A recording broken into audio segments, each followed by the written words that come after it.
It's time for closing arguments. As you know, we always start first with the prosecutor, Mr. Cooney. Thank you, Your Honor. Welcome. Good morning, ladies and gentlemen. As I said in the beginning of trial, and you now know, this case is called the People versus Maya Hernandez. But we are here because of two babies. We are here because of 1-year-old Emilio and 2-year-old Mateo. We are here because on June 29th, 2025, the defendant, the biological mother of Emilio and Mateo, chose herself. She chose herself at the expense of her children. She chose herself at the expense of Emilio's life. We are here because on June 29th, 2025, the defendant chose her looks. She chose to make an appointment in Bakersfield, a cosmetic procedure. In her words, a procedure to make her feel more beautiful. That choice, ladies and gentlemen, the choice for her to feel more beautiful, to focus on herself, to focus on her looks, killed Emilio. On that day, she chose the appointment in Bakersfield. She chose to drive from Visalia to Bakersfield with her 2 children. She chose not to get a babysitter, knowing she had options. She chose to bring them to Bakersfield, knowing that she would be permitted to bring the kids into the building and they could wait in the waiting room. But what choice did she make, ladies and gentlemen, when she got to Bakersfield? She chose to leave them in the car. She didn't choose to leave them in the car while she ran inside to get milk. She didn't choose to leave them in the car while she ran to the mailbox. She chose to leave them in the car for 2.5 hours. 2.5 hours where she did not check on them one single time. And ladies and gentlemen, what was happening to Emilio while the defendant was sitting inside the building, while she was chatting with other adults, while she was socializing, while she was in a cool atmosphere? What was happening to Emilio when his mother, the one person who was supposed to protect him, the one person who was supposed to put him above all else, what was happening to Emilio as she sat in the building and ignored her responsibilities? He was burning from the inside out. His body was rising to temperatures that are not compatible with life. You heard that quotation from Dr. Thomas Riley. His body temperatures were not compatible with life. While his mother sat inside, socializing, laughing, chatting, sharing stories about cosmetic procedures, talking about her plans, talking about how hot it was outside. Emilio was perishing in the car while Mateo sat there and watched. Ladies and gentlemen, as adults, we are all entitled to make choices. We get to choose what we do on a daily basis. That's part of being an adult. But the other side to that coin is, as an adult, when you make a choice and that's a bad choice, you have to be held accountable.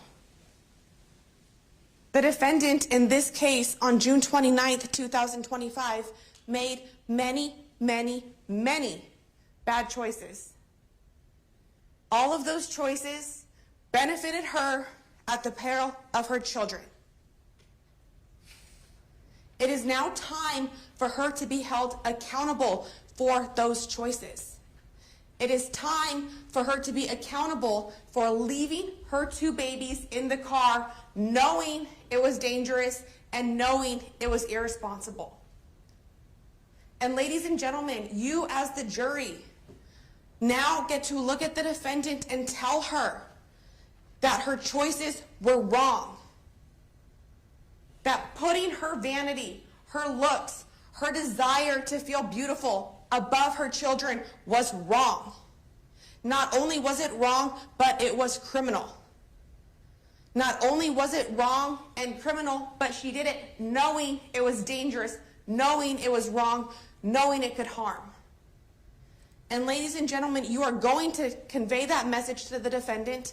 You are going to tell her it's time for her to be held accountable. You're going to tell her what she did was wrong by finding her guilty of the murder of Emilio and the child abuse likely to cause great bodily injury of Mateo.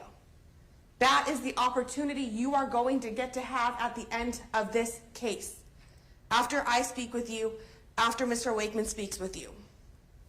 But in order for you to make those findings, you need to know the law. You need to know the law and how that law connects with the evidence. So I want to take some time this morning and I want to go through the evidence you have in this case. I'm going to connect that to the law in this case.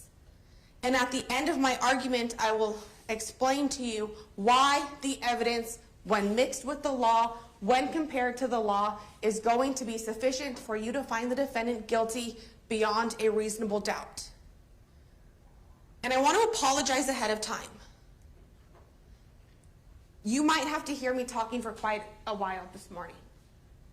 There's going to be a lot I have to say. You might find what I'm saying to be boring at times. You might find what I'm saying or what I'm publishing to you to be redundant at times. And there will be some slides you will see multiple times. But ladies and gentlemen, as you now know, this is an important case. The evidence and the law is important. It is important that when you go into that jury deliberation room, you are fully equipped to make the appropriate decision. And I want to take some time this morning to make sure that you have the tools necessary to make the just verdict in this case. So first you have the information. Count 1, second-degree murder of Emilio. The lesser included, it shows as count 2. It is a lesser included offense. She cannot be found guilty of both. Involuntary manslaughter of Emilio. Count 3, child abuse of Emilio resulting in his death. And count 4, child abuse of Mateo. Second-degree murder of Emilio, count 1.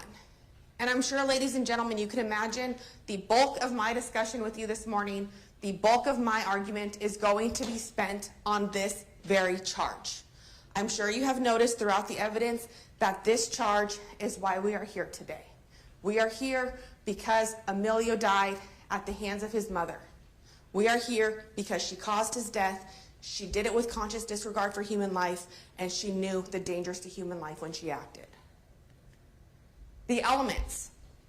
And again, as I described in opening statements, there are 2 different ways in this case, not in every case, but in this case, there are 2 different ways to get to second-degree murder. First, second-degree murder, implied malice theory. Commission of an act.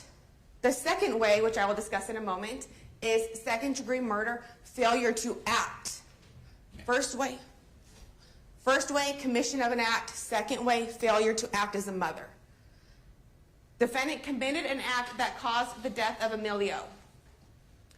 When the defendant acted, she had a state of mind called malice aforethought. Malice aforethought is defined for you in the instructions. In your instruction for this charge, instruction 520, there's going to be one single sentence that tells you what express malice is. That sentence can be ignored. This is not a case of express malice. I am not, and I will not argue to you this morning that the defendant had an intent to kill Emilio. We are here for implied malice. And implied malice means she intentionally committed the act. She intentionally left Emilio in the car. That's the act that satisfies the first element of implied malice. The natural and probable consequences of the act were dangerous to human life in that the act involved a high degree of probability that it would result in death. She left Emilio and Mateo in the car for 2.5 hours in the middle of a Bakersfield summer in extreme heats. At the time she acted, she knew the act was dangerous to human life. And ladies and gentlemen, I submit to you that I anticipate most of what this case and today's arguments are going to rely on falls right here. At the time she acted, she knew the act was dangerous to human life. You know, based upon her interviews with Detective McNabb, based upon her actions, based upon her failures to tell anybody inside of the spa that she had her children with her, that she knew her acts were dangerous, that she knew they were dangerous to human life. She got in here and she testified and she told you a different story. I will spend some time going over which of those statements is going to get you where you need to go. And she deliberately acted with conscious disregard for human life. She knew what she was doing, she knew it was dangerous, and she did it anyway. She knew it was dangerous to leave the babies in the car, but she did it anyway. She did it anyway because that day, June 29th, 2025, was about Maya. It was about Maya's wants, Maya's needs. That day was never about Emilio. It was never about Mateo. And it was never about protecting the boys. Second-degree murder, failure to protect. This one, first element, the defendant had a legal duty to protect Emilio, and the defendant failed to perform that duty, and that failure caused the death of Emilio. You will see in the instruction for this crime that a mother has a legal duty to protect. You don't have to guess on that. You don't have to speculate. That is the law. You know that the defendant in this case is the biological mother of both Emilio and Mateo. You know that it was her duty to protect as the mother, and she failed to do so. She gave you this element when she testified. She said she knows she failed to protect them. She failed to protect them because she should have brought them in with her. She should have left them with a babysitter. She should have done absolutely anything, ladies and gentlemen, other than leaving them in a car to burn and perish. When the defendant failed to act, she had a state of mind called malice aforethought. Implied malice, again, ladies and gentlemen, the same requirements for both ways to get to second-degree murder. The only thing that changes is the act versus the failure to act and the failure to perform her duty as a mother. We often hear the term malice, and in ordinary language, that sounds like a bad word. Like that sounds like we have to have hatred, ill will. No, ladies and gentlemen, not in this courtroom, not in the law. The law will specifically tell you when you're looking at Calcrim 520, malice aforethought does not require hatred or ill will towards the victim. The defendant did not have to be mad at Emilio. The defendant did not have to hate Emilio. It's okay that you saw those photographs of the defendant showing affection and loving Emilio. None of that negates the elements of second-degree murder. Nothing that you saw in those photographs negates implied malice. It's okay that she wasn't upset with Emilio. It's okay that she didn't hate him. It's okay that she did not intentionally kill him. Because none of that is required for second-degree murder, ladies and gentlemen. Now that you know the charges and the law that apply to those charges, how does that intertwine with your duties, with your job as the jury, ladies and gentlemen? It is now your job to decide what happened that day. It is your job to decide what was the defendant thinking that day. What did she know before she got out of the car? It's your job to decide that. And you decide that by taking all of the evidence you have heard, the witness statements, the testimony, the photos, the defendant's recorded interview, text messages to the nurse. You get to take all of that and you decide what happened that day. You decide what was she thinking that day. You apply that to the law. And once you do that, you come to a conclusion. And that is your job, ladies and gentlemen, as the jury. We told you during voir dire that you can't come in with special knowledge. You can't come in with your own medical opinion as to what happened. You can't come in with any preconceived notions about what happened. You can't come in with, oh, the media said this, I'm going to believe A, B, or C. But the one thing we never asked you to leave outside was your common sense. And that's because your common sense is of utmost importance in your deliberations and your deciding what happened in this case. Do not leave your common sense in this courtroom when you go into the jury deliberation room. Take it with you and use it. How did we get here today, ladies and gentlemen?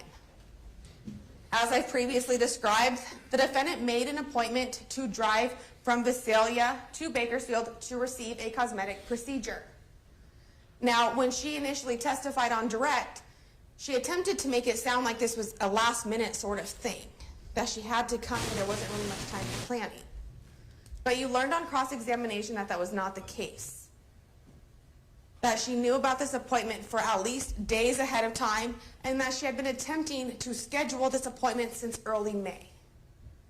But more importantly, ladies and gentlemen, you know that this was not a mandatory procedure.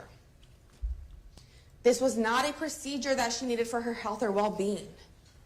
This was an elective cosmetic procedure for the sole purpose of enhancing her looks and helping to make her feel beautiful. So any statements that I didn't have enough time to decide what I was going to do with him or find a babysitter, those go out the window. Because this was all based around the choices she made. This was not an emergent situation. It was not a last-minute situation. The defendant made the choice to drive to Bakersfield with the two boys, Emilio and Mateo. She knew before she left home that she would bring the boys inside the spa with her. They would simply have to wait in the waiting room. She knew that she had a stroller in her car that both of the boys could sit in, be strapped in, just like in their car seats, and sit in the spa. She chose none of that, ladies and gentlemen. She arrived in Bakersfield. She chose to go inside at approximately 2:04 p.m., and at that time, she chose to leave her children in the car. She sat inside that business in the same chair from 2:05 to 4:09 p.m. Did not move from the chair, ladies and gentlemen. You watched that. She didn't get up to check on her appointment time. She didn't get up to ask how much longer. She didn't get up to tell anybody she was in a hurry. She didn't get up to check on her kids. At 4:09, she goes back for her procedure, and at 4:33, she leaves the building. Even at this time, ladies and gentlemen, 4:33 p.m., she does not leave to go check on her kids. And you heard that through her interviews with detectives. She left to go get her phone to pay.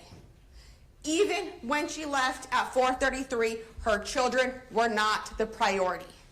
She did not leave to go get her children. She left to go get her money. Again, with Maya as the priority, not her children. After a 911 call is made at 4:40 p.m. on that day, officers are dispatched around 4:43 p.m. and arrive approximately 4:45 p.m. at the business that day.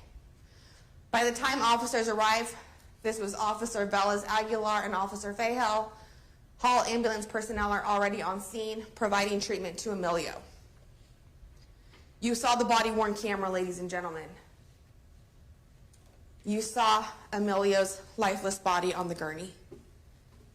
Emilio was ultimately transported to Adventist Hospital, where he was treated by Nurse Gabrielle Long and Dr. Thomas Riley.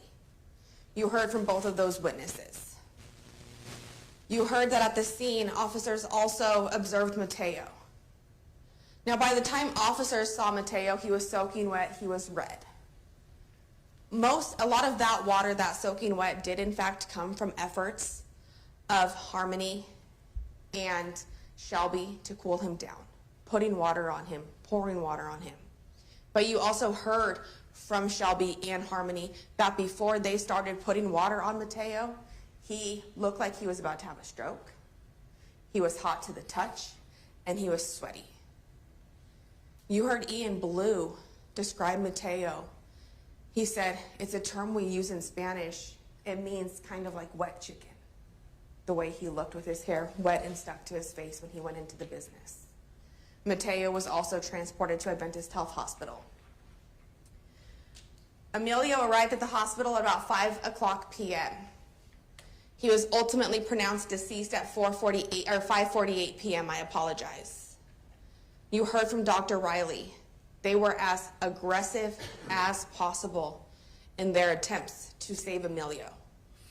They were as aggressive as possible in resuscitating him. They were as aggressive as possible in attempting to cool his body.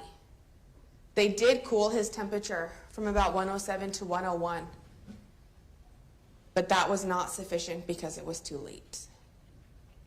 And you heard from Dr. Riley that early intervention could have saved Emilio. The defendant going out to her car to check on Emilio could have and would have saved Emilio. You heard Dr. Riley talk about how heartbreaking it was to see a 12-month-old in the condition Emilio was in. That it was gut-wrenching that he was unable to save Emilio on that day. He even said at one point, physicians are humans too. They don't put on a cloak and not have feelings. And he explained those feelings to you of seeing a 12-month-old boy come in completely lifeless. We'll talk more about his testimony in a few minutes. Mateo was transported to the hospital. While in the hospital, his temperature was approximately 99 degrees. He was fine and he was ultimately released. You heard Nurse Elizabeth Bond explain to you the difference why Mateo was okay, but Emilio wasn't. And it was because of their age. Emilio was not yet able to regulate his inside temperature because of his age. Mateo had more developed sweat glands, which explains the sweat on the outside of his body when he was located. Video surveillance. The detectives had information. The defendant told them, I left him in the car for 2 hours. She was very forthcoming about that from the start, ladies and gentlemen. The detectives could have rested on that and been like, okay, she told us. They wanted to see what happened that day. They wanted to make sure this was a complete and thorough investigation, so they got the video surveillance from the business. In that video surveillance, you can see the defendant walking up to the business at about 2:04 p.m., ultimately takes the seat by not the west door, but the door across, where she sits for the rest of the time until 4:09 p.m. At 4:09 p.m., you see the defendant get up and walk in the area that we have been told is the area of the rooms for service, room B6. You also saw that and can see that on the body-worn camera footage of Detective Barthelms conducting the measurements into the building. The defendant ultimately leaves the building for the first time at 4:33 p.m. You heard about the search of the defendant's vehicle. The infotainment screen was broken. They were not able to get any immediate information from the infotainment system about what specifically was happening in that car. There was a bottle found behind the passenger seat, right by where Emilio's seat was. And ladies and gentlemen, this might seem very minor, but it's not. You heard that the bottle found by Emilio's seat was 2/3 full. You also know that Emilio was strapped into his car seat. He could not get out. If he dropped that bottle while he was still okay, he had no liquids to drink. If he dropped that bottle after he had began to perish, he began to perish pretty quickly before he could even get halfway through his bottle. Neither of those scenarios is beneficial to Emilio. Both of those scenarios tell you that had the defendant gone out to check on them, she could have fixed the situation. You also heard that the defendant had a stroller in the trunk of her car. This also might have seemed like a fairly insignificant find when you heard the evidence. But you now know that it was not insignificant, ladies and gentlemen. This piece of evidence is not insignificant. This piece of evidence tells you that the defendant had the means to bring the kids inside with her. She had the means to literally put them the same way they were in the car. Sit each of them in their seat, strap them with the harnesses that you saw in Defense Exhibit 10, hand them the phone, and let them watch TV. Same exact condition they were left in the car. But in the stroller, they would have been inside, out of the elements, not subject to the heat, and we wouldn't be here today. But Amelia would.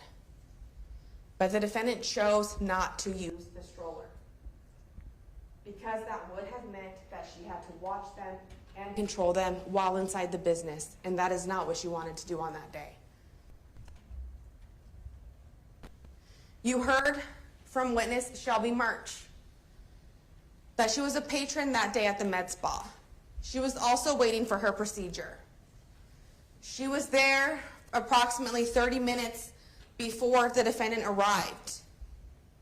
She told you and she described for you the atmosphere in the waiting room. And you ultimately got to see the atmosphere, ladies and gentlemen, but Ms. Murch described it for you before you saw the video surveillance. And what you saw in that video surveillance perfectly matched what Ms. Murch told you. It was a friendly, welcoming, lively atmosphere. People were chatting, they were talking, there was another child. While the defendant was in the waiting room, she was bubbly and engaging in conversations with the other patrons. Bubbly and engaging in conversations with the other patrons, she told them that she had 2 little babies.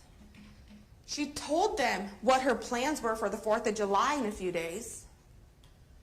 What she didn't tell anybody inside of the waiting room was that her 2 little babies were actually there. What she didn't tell anybody in the waiting room was that her 2 little babies were strapped in her car.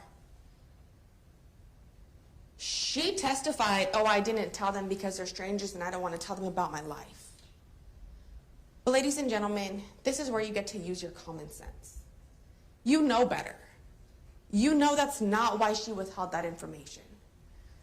She was talking to these people about getting things injected into her butt. She was talking to them about her plans. She was talking to them about the fact that she had children.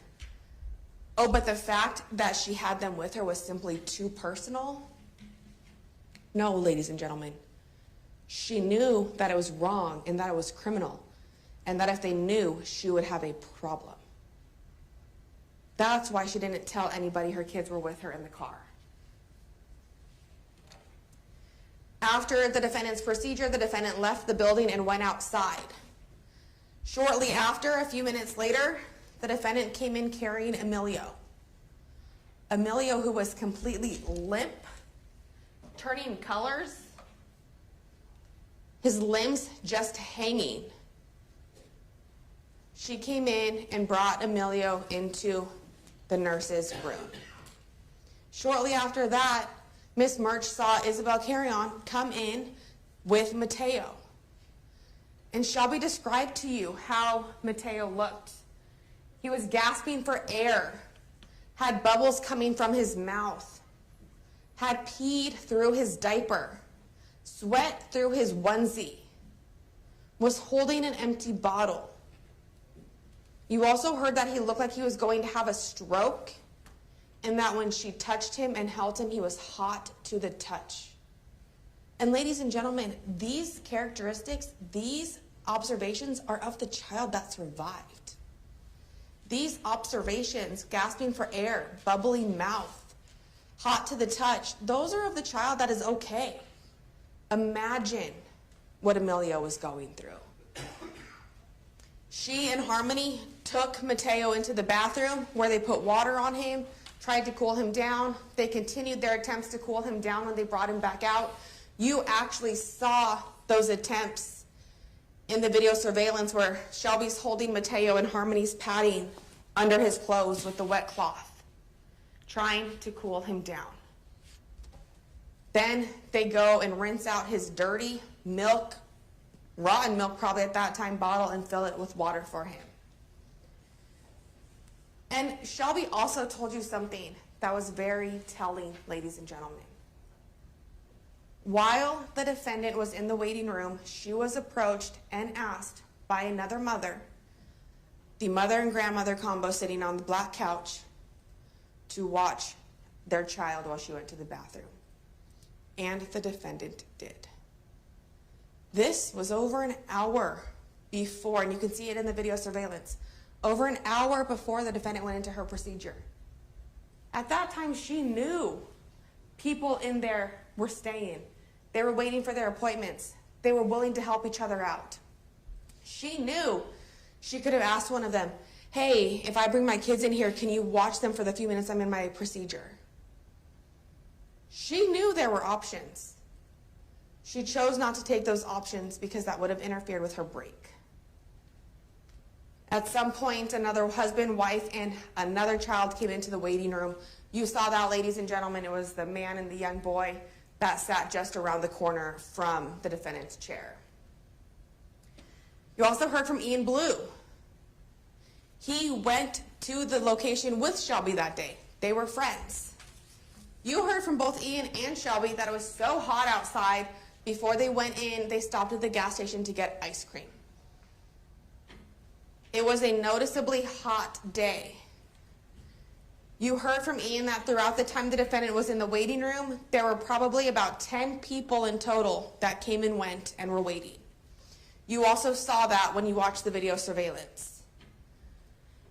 You heard from him that the waiting room atmosphere was friendly, engaging, and all the women were talking to each other. This was not an environment, ladies and gentlemen, that is meant to be serene, calm, quiet. That was not this waiting room. This was the waiting room that would have been conducive to kids. This is a waiting room that was conducive to kids. This was a waiting room that had kids in it and that the defendant knew had kids in it. You also heard from Ian, and this was the very important part of his testimony, that at approximately 3 p.m. on that day, he went outside to take his dog to go to the bathroom, Bowser. When he was outside, he was standing by the tree, right by the fence, about 2 to 3 feet from the defendant's car.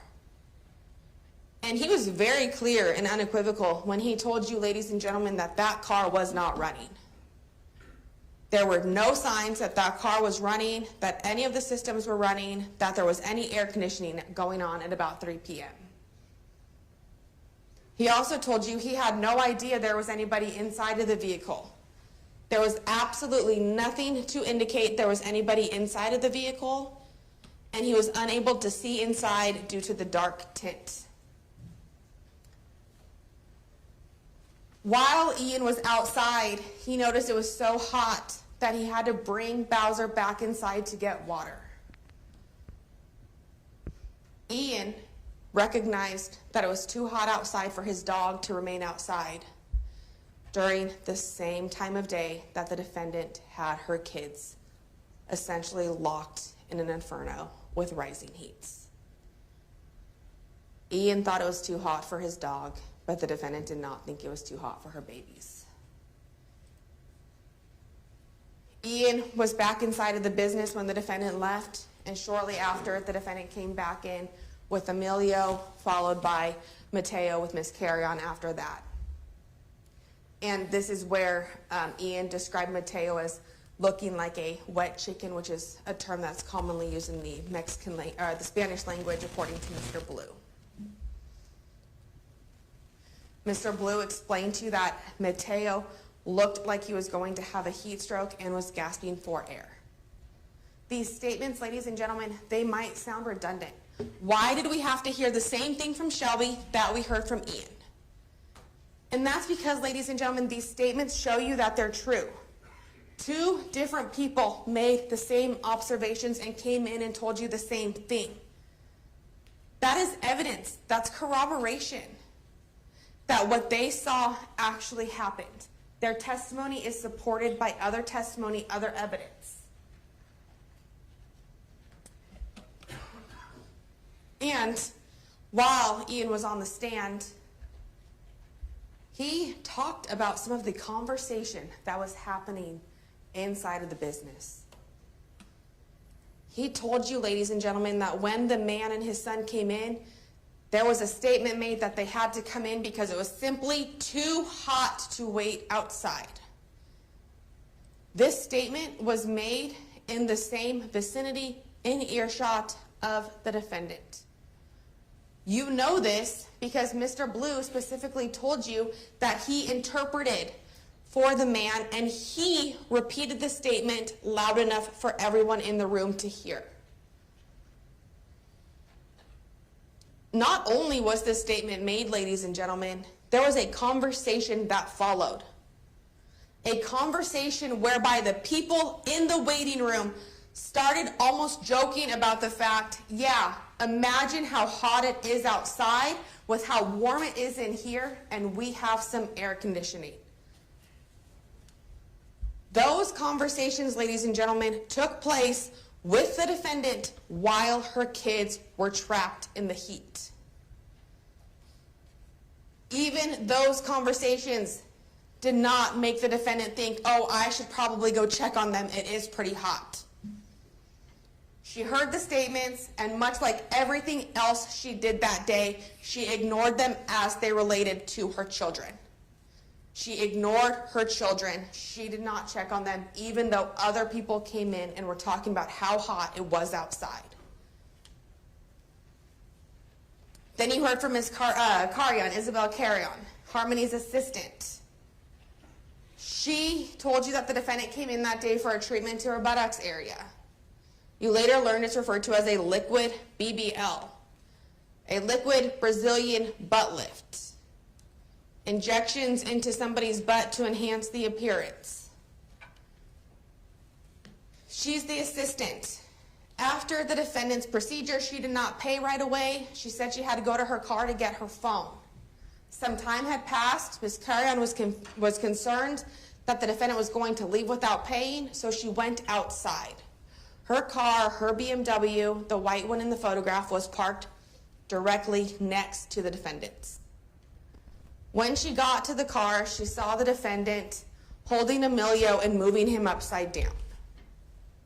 Not on the phone with 911, not giving CPR, not trying to get help, moving Emilio up and down in the car. This action, ladies and gentlemen, came after, from what you heard from Detective McNabb, that the defendant walked towards the business and then back out. Again, that might seem like a small piece of evidence, but think to yourself. She obviously started walking towards the business because she thought perhaps she could get help. And then realized, but then they're all going to know that I have my kids with me. They're all going to know that I left my kids in the heat in the car. That's not going to look bad, or not going to look good, I apologize. So she turns around and walks back to her car. About 2 minutes later is when Ms. Carrion comes out, sees her in her car, tells her, you need to go get help. Your baby is not okay. At that point, she goes inside, subsequently comes back out and calls 911 at 4:40 p.m. 6 minutes passed in that time period, ladies and gentlemen. Think about 6 minutes and how long 6 minutes truly feels. And you're going to see how long Emilio sat there again without getting the help he needed while his mother, his protector, was trying to figure out how to cover up her actions. You heard from Ms. Carrion that the defendant was not showing any urgency, was not screaming, was not asking for help. Ms. Carrion only knew Mateo was in the back seat because she saw him due to the rolled down passenger side window. The window that was only rolled down after the defendant went back outside. The defendant did not tell her, help my other baby. She just took off with Emilio inside. Isabel saw Mateo in the back seat. She described Mateo as too hot. His skin was red, and flushed all over. He was weak and drenched with sweat. She also described the inside of the car. She initially said that it was hot. very hot. And then she agreed that she had actually told Ian, and I apologize for my language, ladies and gentlemen, but she had told Ian that when she reached her hand in the car to get Mateo, the inside of the car was hot as hell. Compare that statement, ladies and gentlemen, to the defendant's description of inside the car during her interviews with detectives. Compare that, the statement of Ms. Carrion, who has no reason to embellish, no reason to exaggerate, to the defendant who said, it was pretty comfortable. When you know, ladies and gentlemen, that there's no way, shape, or form that vehicle could have been comfortable at that time. Ms. Carrion told you that when she got into the car to get Mateo, the car was not running. The air conditioner was not on. Those also contradict the defendant's statements. And again, ladies and gentlemen, and I will encourage you, when you are considering what statements are credible, what statements to give the most weight to, take out CalCrim 226. Put that on your desk while you're thinking of the witnesses. And ask yourself, well, did Shelby, Ian, Harmony, who we'll get to in a second, Isabel, did they have any reason to lie?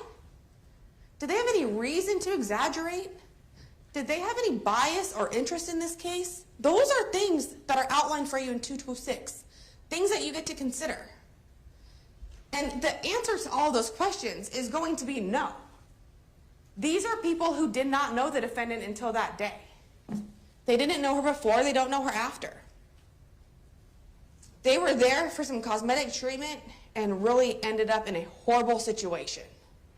A horrible situation that is probably going to impact their entire lives. So when you are looking at what these people said and you're comparing it to what the defendant said, then ask yourself, well, did the defendant have reason to lie? Absolutely. Did the defendant have reason to downplay? Absolutely. Did the defendant have a personal interest in how the case is decided? Absolutely. Does the defendant have a bias in this case? Absolutely. You take those two statements, you take the inconsistencies, and when you use those with CalCrim 226, you are going to find that you have to believe and give credence and credibility to Harmony, Isabel, Shelby, and Ian long before the defendant. You heard from the nurse, Ms. Pacheco. She explained to you that she is an aesthetic injector. She provides cosmetic procedures to help enhance appearances. These procedures are not medically necessary. Certainly the procedure that the defendant was receiving that day, the liquid Brazilian butt lift, was not medically necessary. These are things to make people feel beautiful. They are elective chosen procedures. She told you that the defendant's procedure took about 15 to 20 minutes. That's consistent with what you saw in the video surveillance. She told you that during the morning hours of June 29th, 2025, she told the defendant that she could bring her kids in. You saw those text messages, ladies and gentlemen. You have them with you in the back if you want to look at them again. That conversation, you know, from both the defendant and from Ms. Pacheco happened before the defendant left Visalia that day. Ms. Pacheco told you that the defendant told her she had to go get her phone from her car because she left it in there because it was dead. The defendant told you that was a lie. That was not what she told Ms. Pacheco. So again, ask yourself, what reason did Harmony have to make that up? Absolutely none. And also, look back at her testimony and consider how that testimony came out. She didn't come in here and say, yeah, she said it was dead and that's why she went out and now I know she's lying. She actually couldn't remember right away if that is what the defendant said. She refreshed her memory with the transcript of the statement she gave on the date of the interview. She didn't come in here with any malice. She didn't have an agenda. She was just testifying to you what she saw and what she observed on that day. She saw the defendant then come back in with Emilio. Emilio was limp, purple, and foaming at the mouth. Again, common descriptions throughout, ladies and gentlemen. When she saw Emilio, she told the defendant to call an ambulance because it was clear that he was not okay. And shortly after that, she saw Isabel come inside with Mateo. She said Mateo looked very hot, was hot to the touch, and his heart was beating really fast. This is an important statement, ladies and gentlemen, especially in light of what you heard yesterday from Dr. Thomas Riley. Harmony Pacheco, a registered nurse, told you that she felt Mateo's heart rate and it was beating really fast. Yesterday, Dr. Thomas Riley testified. He testified in the context of Emilio. He was a doctor for Emilio. But he also told you that hyperthermia, one of the things that happens when somebody's body is going through that, is their heart begins to beat really fast, essentially until it gives out. So you know that this statement is consistent with what could have been happening. And that Mateo might not have been as bad as Emilio, but he sure was on his way had he not been caught when he was. Based on Mateo's appearance, she took him to the bathroom where she put water on him. She then started putting wet cloths on his body to try to cool him down because he looked like he was going to have a stroke. His bottle, was empty and appeared that it had old milk in it, so she had Isabel rinse it out and put water in it. Again, ladies and gentlemen, you know it was old milk because the defendant testified in court and told detectives that she had left each child with 1 bottle of milk. 1 bottle of milk for 2.5 hours, including the drive from Visalia to Bakersfield. Then the text messages, you'll have those in the back with you. They just confirm the conversation. Then you heard from Nurse Gabrielle Long. She was the treating nurse to Emilio. She told you that Emilio's temperature was 107 degrees when he came in on June 29th, 2025. And ladies and gentlemen, I want you to consider something very important when you think about the testimony of Gabrielle Long, Elizabeth Bond, and Dr. Thomas Riley. These are medical professionals who, by their own testimony, see emergencies all day, every day. Not a single one of them had to come in here and reference any documents as to this incident. Not a single one of them had issues remembering Emilio or Mateo from that day. You heard Gabrielle Long tell you that she had never seen a temperature that high in her career. She also told you that Emilio's temperature was likely higher when he was in the car before he had been exposed to the airflow outside, exposed to the air conditioner in the ambulance, and transported into the hospital. Nurse Elizabeth Bond, she provided treatment to Mateo. She came in here and told you that Mateo was fine. He was responsive, he was okay. The one thing she noticed that was interesting to her was that Mateo was very clingy to the hospital staff. And she said, this is weird because most children don't want to be around us. Most children go away from us. He was clingy, he wanted to be held. He wanted to be comforted. And why is that, ladies and gentlemen? Because that day, just before he met Elizabeth Bond, he had been abandoned. He had been abandoned by his protector, by the person that's supposed to protect him. He sought out comfort in strangers because he didn't get that from his mother. She explained to you that the difference between Mateo's temperature and Emilio's, again, can be explained by their age, the body's ability to release sweat, regulate its temperatures as the body gets older. Dr. Thomas Riley, you heard from him yesterday. He's been an emergency room physician for 30 years.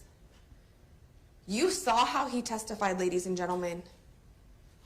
When he was talking about Emilio, there were times when he appeared he was going to get emotional. He talked about the lengths they went through to try to save Emilio. That Emilio suffered from cardiac arrest in the field When he came to the emergency room, he was intubated and they were doing resuscitation efforts. When Emilio arrived, he was pale, ashen, cyanotic, meaning purple or hypoxic, not getting air, no oxygen flow to his body. Emilio was literally lifeless, is a quote from Dr. Riley. Literally lifeless. He and other ER personnel attempted life-saving measures for at least 40 minutes. When Emilio arrived, his temperature was 107 to 108 degrees. They took steps to cool him down, including ice packs all over his body and a cooling IV. He described these as being as aggressive as they could to try to save Emilio. He told you that a temperature of 107 is not compatible for life. Someone cannot live. A body cannot sustain that temperature. Heart rate fluctuation caused by temperatures cannot sustain life. Dr. Riley explained to you that being exposed to extreme heats for an extended period of time causes the organs in the body to be impacted, causes a chemical breakdown of the cells. And he described to you that when this organ failure is happening, this breakdown of the cells is occurring, that person experiences these things. The person going through this begins to have an overwhelming sense of heat. They may begin to become overwhelmed and hyperventilate, feel like they are suffocating. He said this person can feel like they are being strangled, all from being exposed to the heat. He also told you that Emilio had signs of rigor mortis, stiffening of the muscles in the body as a result of the body shutting down, and that rigor mortis typically begins to set in within 1 to 2 hours. Emilio's organs and his body had already shut down at least 1 to 2 hours before Dr. Riley had ever seen him. Probably the most important sentence you heard from Dr. Riley: early intervention could have saved his life. Early intervention could have saved his life, ladies and gentlemen. And there is one person in this world that could have gotten him the early intervention. One person that knew he was in the car. One person that had a legal duty to him. One person that was obligated to check on him and get him that early intervention. The defendant, by simply going to check on Emilio, could have prevented all of this. But she, again, chose not to. Early intervention could have saved his life. But the defendant did not allow for that to happen.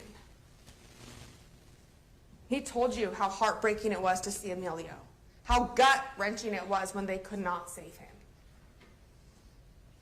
And then you heard about the recreation.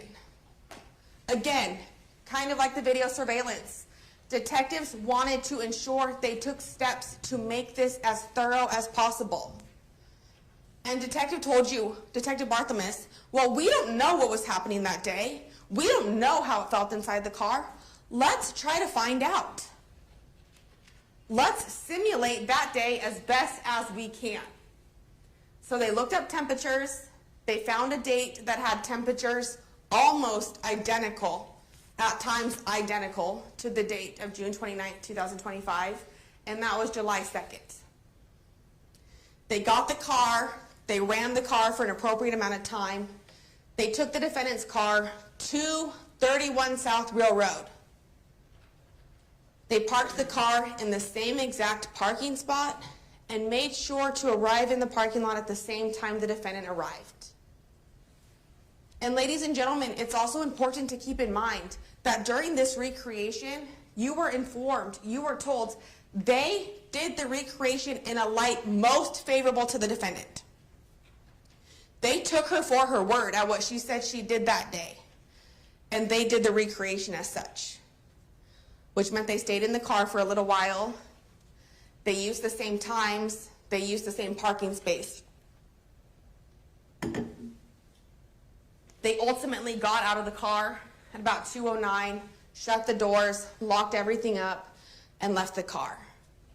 They left the car with thermometers that had been appropriately calibrated, thermometers that were working, and body-worn cameras to capture the temperatures inside of the car.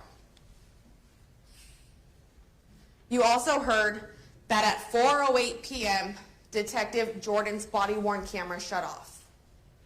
Could not record anymore. At 4:16 p.m., Detective Barthelmess's camera, which was on Emilio's seat, shut off at 4:16 p.m.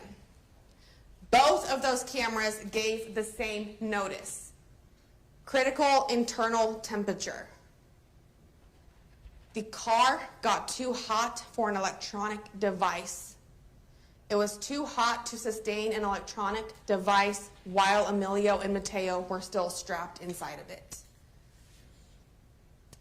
You have Exhibit 75, and that is the item that was judicially noticed by the court, that the temperatures in Bakersfield on June 29th, 2025 at 2:54 p.m. was 101 degrees Fahrenheit. At 3:54 p.m., 102 degrees Fahrenheit. And the high temperature that day was 102 degrees. The high temperature that day occurred while Emilio and Mateo were inside of the car. The temperatures in Bakersfield on July 2nd, 2025, the date of the recreation, 2:54 p.m., 101 degrees. Identical to the date of June 29th, 2025. The temperature at 3:54 p.m. on July 2nd, 2025, 101 degrees. 1 degree cooler, actually, than the date of the actual incident. The high on July 2nd, 2025 was 101 degrees. And again, we just went over this, the steps that the detectives took to make the recreation as identical, as similar to the date and issue. Rolled up the windows, shut the door, left the AC running as the defendant described, and that is a setting 4 out of 7 at 60 degrees. With one air vent in the car, ladies and gentlemen, an air vent that the defendant told you was only in the front of the car. Now, I say they did it as the defendant told them because I anticipate, and you have heard, there is statements from the defendant that she left her air conditioner running, that she left her car on. And I urge you, ladies and gentlemen, to accept those statements with caution. Take those statements in light of CalCrim 226. And recognize that although the detectives considered that information in doing the recreation, that is not indicative that they were taking that statement to be true. They were simply conducting the recreation in a light most favorable to the defendant. You do not have any independent evidence that that air conditioner was left on or how it was running at the time. The only evidence you have of any air conditioner came from the defendant, and we'll discuss that in a few minutes. Detective Barthelmess specifically told you the questions they wanted to answer with the recreation. Does the engine shut off after an hour as indicated in the owner's manual? The owner's manual that the detectives bothered to look at, but the defendant never did. The defendant specifically told you she never looked at the owner's manual, doesn't even know if she ever had one. That was in her testimony on direct examination. That could have provided her some useful information when she chose to leave her kids in the car, but she didn't care. What was the internal temperature of the vehicle when defendant left Mateo and Emilio inside of the vehicle? If the vehicle does shut off after an hour, how long does it take the internal temperature to rise? What is the maximum temperature inside of the vehicle once the vehicle is shut off? How long were Emilio and Mateo exposed to these temperatures before defendant returned to the vehicle?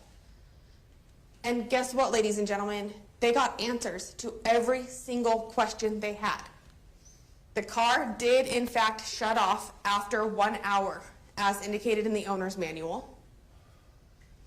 Even with the air conditioner set as described by the defendant, the coolest Emilio's seat ever got was 80 degrees.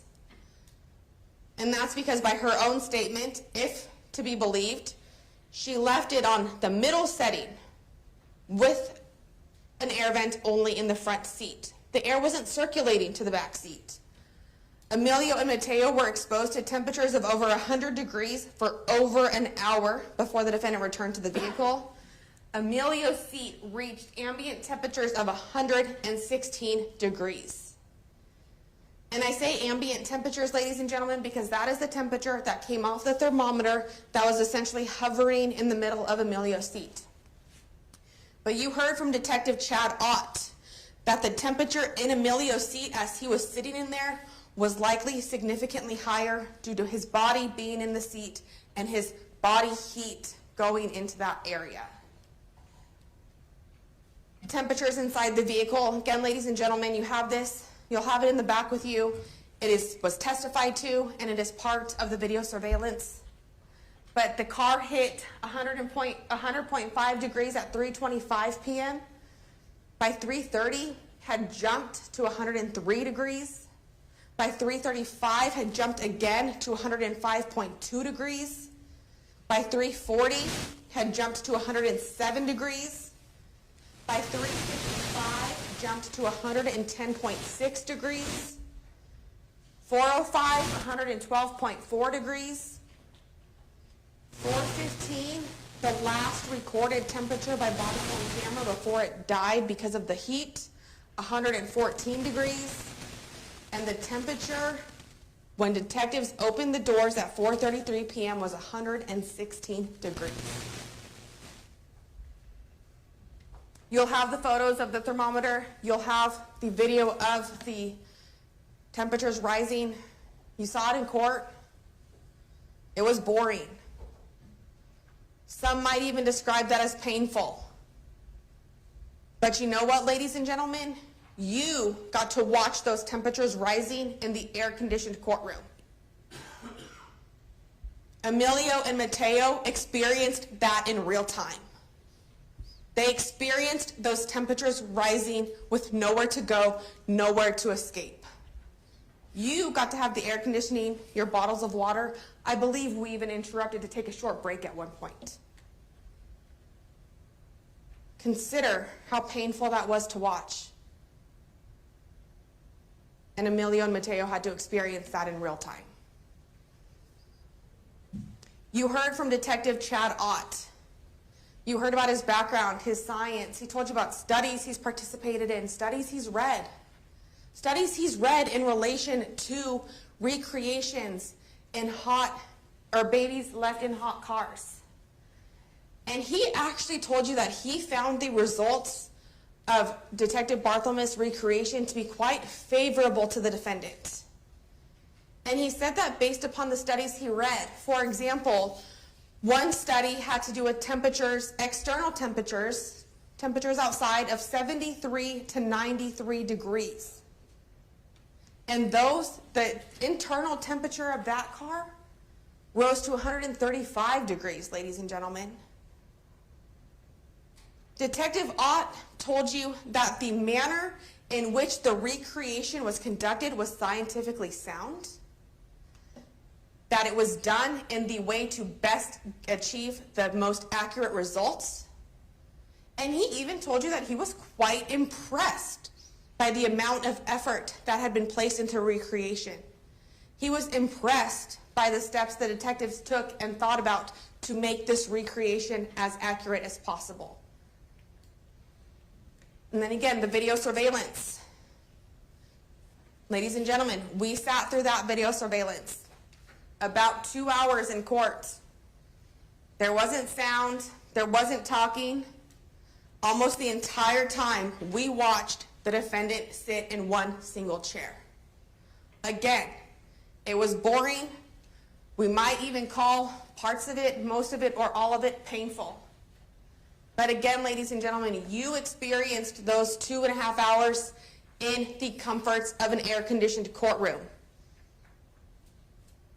Emilio and Mateo, they experienced those 2.5 hours trapped inside of a hot car during the hottest time of day.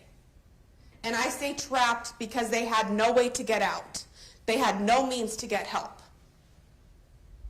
They were trapped in an inferno, ladies and gentlemen.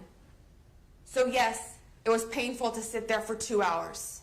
But you had water, you had air conditioning, you had airflow throughout the courtroom. Emilio and Mateo did not get that same courtesy from their mother. And this is just a kind of a combination of the video surveillance with the recreation, where you can see the defendant sitting inside the business, chit-chatting, engaging, laughing, smiling at different times when her vehicle is 105.2 degrees outside, 107 degrees outside, sitting there, legs crossed, arm on her chin, and not a care in the world. Her car with her 2 children is 107 degrees, best case scenario at that time. 108 degrees, still sitting there chatting, not a care in the world. 109.5 degrees, still sitting there, legs crossed, chatting, looking at the other patrons, having a conversation. 110.6 degrees, still sitting in the same chair. Cool. Access to the bathroom, water if she needs it, talking to the other patrons. 111.5 degrees, bent over, engaging in conversation, sitting in the same chair. 112.4 degrees, still just sitting there, chatting, perhaps talking about their BBLs, their 4th of July plans, while her kids are burning in her car. 113 degrees is when she essentially gets up. She doesn't leave. She's gone from that chair. But at this point, she goes back into the treatment room. Down the steps, down a hall, down another hall. Still in the business. When her car's getting up to 114 degrees. She starts walking out at 4:33 p.m. She's walking out of the air-conditioned building while her car is a temperature of 116 degrees. And she's walking out not to go check on the kids, but to go get her phone to pay for her treatment. You heard Dr. Glineski testify about the autopsy. He performed the autopsy of Emilio. This autopsy took place on July 5th, 2025. And he explained to you that Emilio had edema, or commonly referred to as swelling of the brain. The brain swelled, and it continued to swell and swell until it began to shut down. The shutting down of the brain caused the rest of the organs to begin to shut down. He also told you that somebody going through this edema, swelling of the brain, can feel it within their body. They experience it. This is not a quick death, ladies and gentlemen. This is a slow, painful death where the person begins to feel lethargic. They begin going limp, perhaps unable to speak. They lose the bodily functions. They may urinate, may defecate on themselves because the organs preventing all of that are no longer working. This person might start having seizures and will likely show foamy secretions, all things that were present with Emilio. Dr. Glineski explained to you that the body begins to shut down at 104 degrees. But when Emilio arrived to the hospital at 5:00 p.m., his temperature was 107 degrees, which is probably lower than it was in the car. Emilio's body began shutting down a significant amount of time before he was found by his mother or by the ambulance personnel. Dr. Glineski, in addition to Dr. Riley, told you that it is impossible to survive a temperature of 107 degrees. Dr. Glineski, impossible to survive. Dr. Riley, that temperature is not compatible with life. The cause of death was hyperthermia, commonly referred to as heat stroke. And this is where his testimony got interesting, ladies and gentlemen. He told you that he initially, and he wrote on the death certificate, that the manner of death was an accident. But he explained to you why he made that finding. And he said, I hate making findings like this because I have to do it based upon just a little bit of information. Just the information that his investigator provides to him. He told you, I was 50-50 on accident versus homicide. And again, ladies and gentlemen, it's important to recognize and consider these are medical medical terms. Medically an accident, medically a homicide. This is not a legal term. It is not a legal definition for you to consider. You are the judges of whether or not this was legally murder, legally homicide. These are medical terms. Homicide meaning the death at the hands of another. He told you he didn't have enough information about the defendant's intent or mind state. He didn't have her recorded interviews. He wasn't able to watch those. And he told you that his opinion would likely change were he to find out that she knew it was dangerous and she did it anyway. He was 50-50 before he had information on whether or not the defendant knew the dangers and acted anyway. So he said accident, but he told you that this likely could have been a homicide as well, medically speaking. Now, let's talk about the defendant's interviews, ladies and gentlemen. You will have these interviews with you. You will have them in the back. You can watch them. And as you heard in opening, and as I told you today earlier, and you probably gathered through the course of the evidence, the crux of this case, the crux of your decision is going to be, what did the defendant know and when did she know it? Her interviews, both her first interview on June 29th and her second interview on July 3rd, give you those answers. She admitted to coming to Bakersfield, leaving the kids in the car, had the kids strapped in the car. Those items of evidence, ladies and gentlemen, are uncontested. Nobody's arguing those. Nobody's saying they didn't happen. But one thing she did say in her first interview was she did not know how long she left the children in the car. But you know, after watching the video surveillance and hearing her testimony, that she did know how long they were in the car. She knew how long she was in the business. She was wearing an Apple Watch. Between 2:27 p.m. and 4:08 p.m., she checked her Apple Watch no less than 45 times. She knew how much time was passing. She knew she wasn't just going to be in there for the quick 15 to 20 minutes. She knew that after the first 20 minutes. She knew that after the second 20 minutes. She knew that after an hour passed. And at 3:33, ladies and gentlemen, the nurse specifically told her there was still another person ahead of you. At 3:30, and almost an hour and a half of having been in the business, she knew it was still going to be probably another 40 minutes.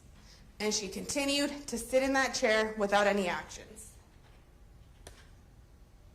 She said in her first interview that she left her phone with her kids because they were watching TV. That she propped it up on the headrest so that they can see it while they were sitting in their chairs with their cookie, their one bottle of milk, and their candies. In her second interview, she tells detectives that she didn't bring the kids inside because they were sleeping and she didn't want to wake them up. So were they watching TV or were they sleeping, ladies and gentlemen?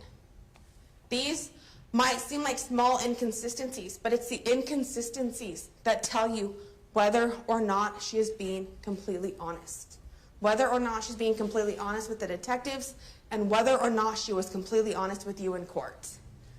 She estimated she was in the waiting room for about an hour. You know that's not true. She knew that wasn't true. She admitted that she did not go to check on the boys at any time. She told you that when she went back to her car, the car was still running. You know from Ian's testimony that that's not accurate. You know from Isabel's testimony that that's not accurate. You know from the recreation that that is physically impossible. Isabel told you that it was hot when she got back to the car. It was not on. The AC was not running. It was hot to the touch. She told you that Amelia was hot to the touch, that Mateo's cheeks were red. That's what alerted her that something was wrong. Those statements, those observations are not consistent with her statement that her car was still running, that her air conditioner was still on. And she says, it sounds stupid for me to say, I didn't mean for that to happen because, I did leave them, but I thought they were going to be okay. It sounds stupid for me to say. Why did she say it that way, ladies and gentlemen? It sounds stupid for me to say I thought they were going to be okay because I know better. It sounds stupid for me to say this because everybody knows better. Then she says that she knew her sister would probably say yes if she asked her to watch Mateo and Emilio, but she didn't want to irritate her. That statement was also different than how she testified on the stand. We'll talk about that in just a moment. Then she testified on the stand that her concern was not that the kids would be running around in the waiting room. Her concern was that they were sleeping. But in this first interview, just hours after the incident, ladies and gentlemen, about 8:25 p.m. on June 29, 2025, she says, Detective McNabb asks her, so your concern was they'd be running around the waiting room without you? She said, yeah. Your concern is they would be running around, which is why you didn't bring them in? Yeah. But now you know she had a way to prevent that. She had her stroller. She could have buckled them in their stroller. She did not ask about Emilio's condition until 30 to 40 minutes into the interview. Right as the detectives were telling her they were going to take a break, she asks about Emilio's condition. Why did she wait that long to ask? Because she already knew. Because she knew what she did. She knew before she did it, it was dangerous. And at that time, she knew everything had come full circle and the dangers she knew existed actually happened. She said that she knew that leaving the children in the car was a bad decision, acknowledged that her story about the air being on did not make sense when considered with all of the evidence, told Detective McNabb that what she did was irresponsible. She told Detective McNabb that she thought about the fact that it was irresponsible when she got out of the car and left the babies inside. She told you yesterday, ladies and gentlemen, that she didn't realize it was irresponsible until after the fact. June 29, 2025, 8:25 p.m., thought about the fact that it was irresponsible when she got out of the car and left the babies inside. That's implied malice murder, ladies and gentlemen. That's an admission to knowing it was dangerous and acting anyway. Detective McNabb, you know have you heard the radio ads about not leaving your kids in the car?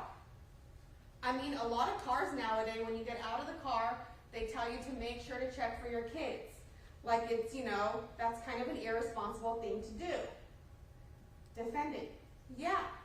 Detective McNabb, I mean, do you know that? Defendant, yeah. Detective McNabb, okay. Did you think about that when you were getting out of your car? Ladies and gentlemen, these questions could not be more clear. Did you think about the dangers when you were getting out of your car? Defendant's answer, yeah. So this storyline that you heard yesterday, that she didn't realize it was bad, dangerous, or irresponsible until after the fact, you cannot believe that testimony, ladies and gentlemen. You cannot compare that testimony and her incentives to lie, her reasons to lie, with the statements she made to Detective McNabb under completely different circumstances and believe her in-court testimony. You cannot. It doesn't work. I mean, Detective McNabb, if you knew that and you thought about it, what made you think it was okay to leave them? I don't know. Well, ladies and gentlemen, if she was truly misunderstanding what Detective McNabb was asking her, as she wants you to believe, when he's asking her, what made you think it was okay to leave them, her answer is, oh, because beforehand I didn't realize it was bad. I'm sorry. I misunderstood you, Detective. I now understand it was bad. I now understand it was dangerous. I didn't realize you've been asking me about what I knew beforehand. That's not her answer. That was never her answer. And look at this recording. Consider this recording, ladies and gentlemen. She is not confused by the questions. She does not have to ask the detectives to repeat their questions. She understands what she's being asked and she answers them directly. Detective, and now we're moving on to defendant's interview number 2.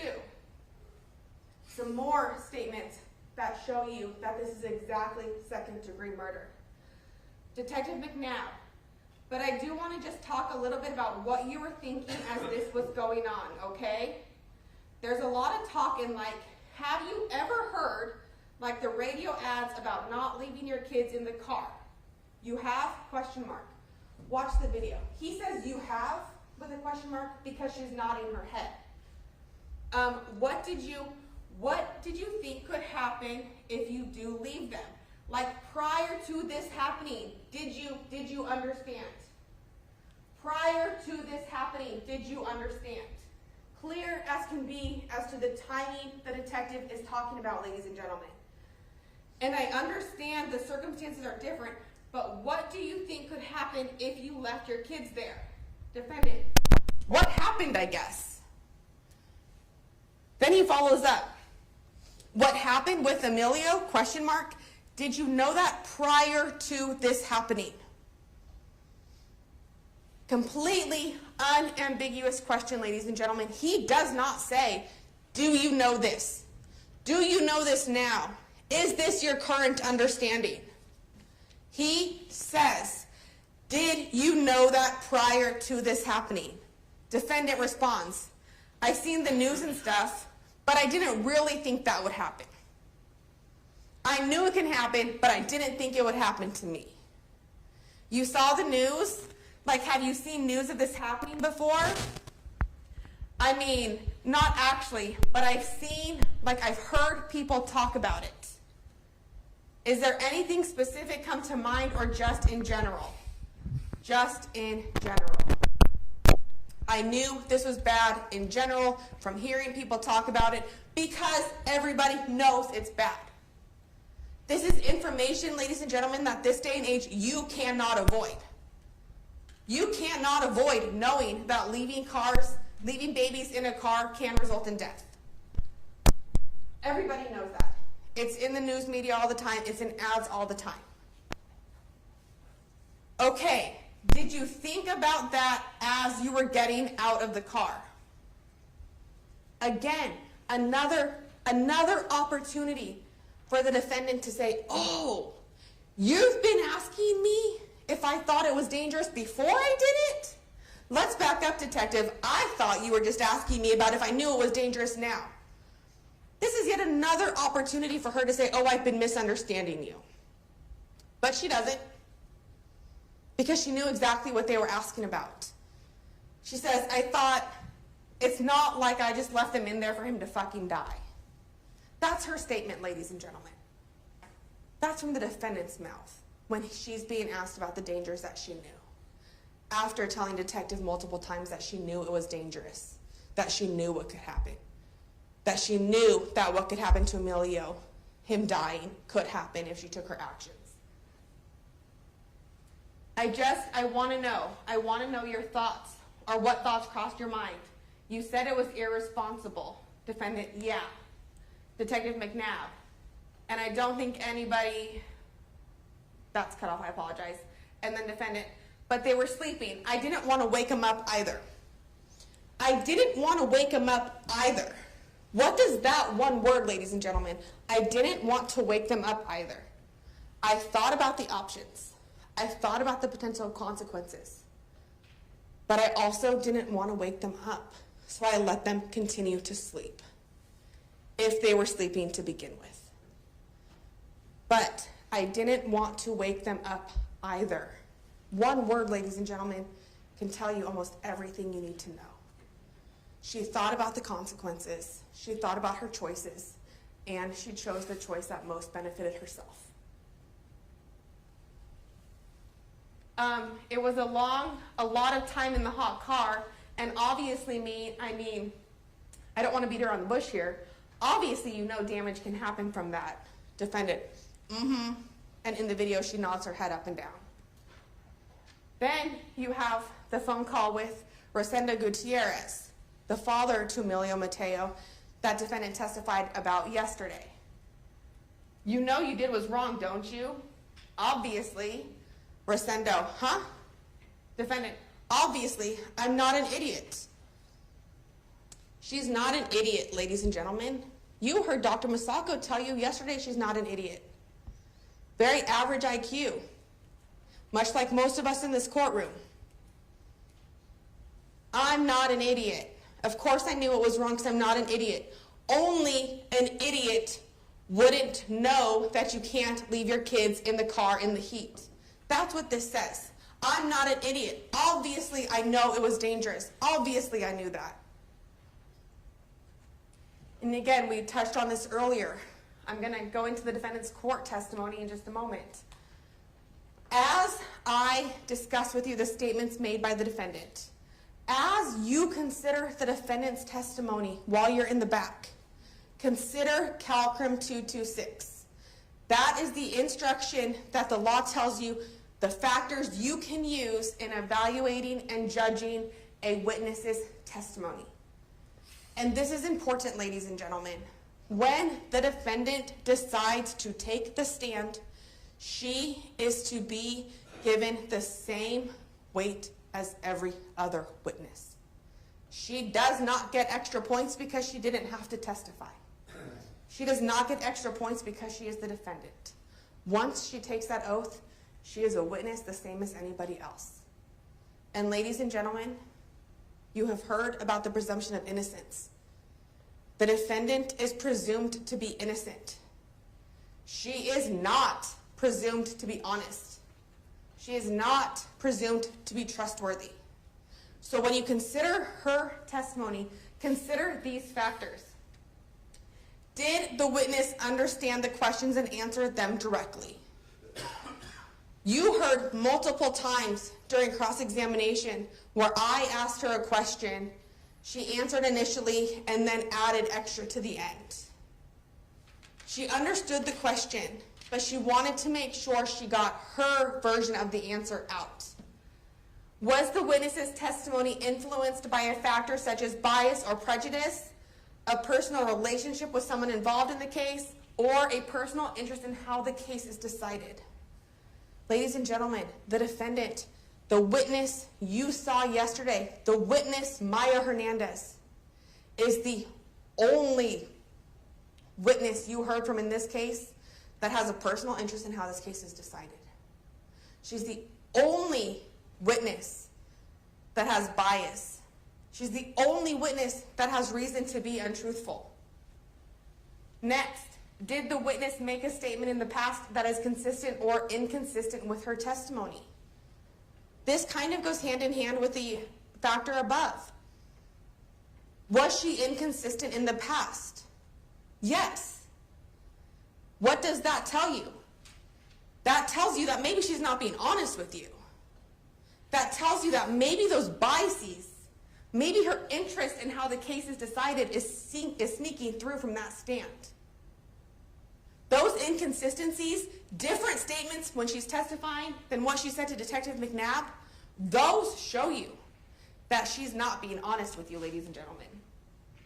How reasonable is her testimony when you consider all of the evidence in this case?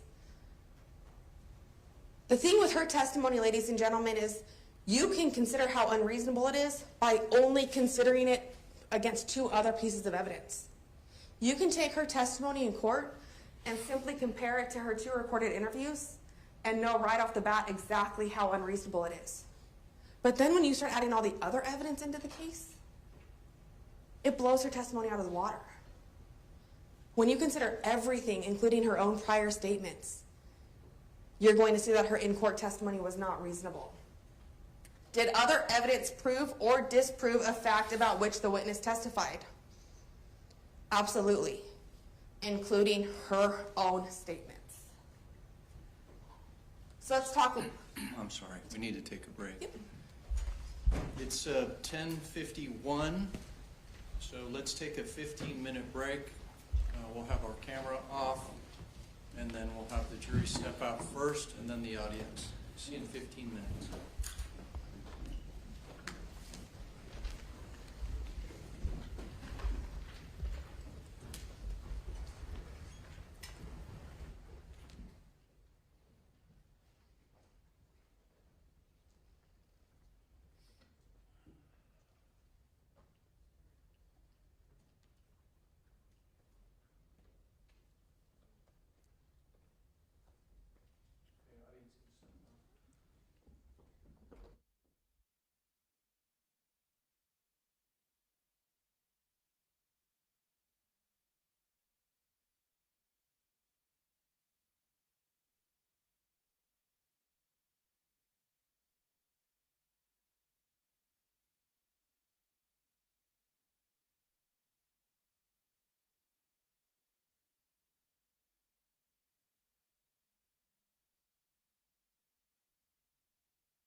You can go back there if you want. Our jury room door's shut, but it's, the jury room's open. Oh, so we can use the restroom? Yeah, it's just shut so that other people. This door? Is that the one out this door? Yes. Yeah, that's okay.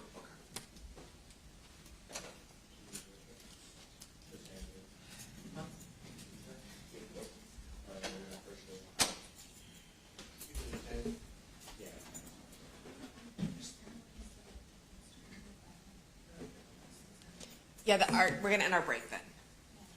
Can you use the restroom? No? Good? Guys, I'm stop. No, not right now.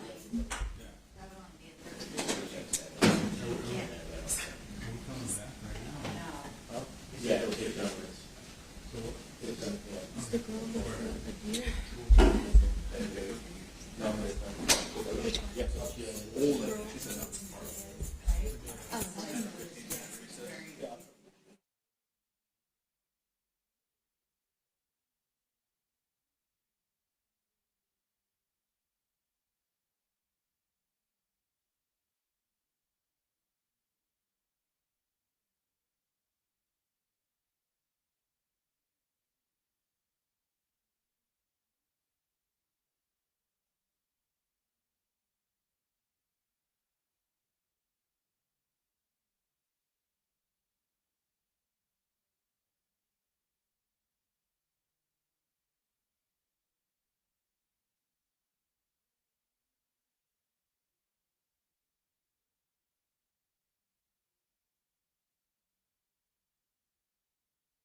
We're going to resume. Go ahead.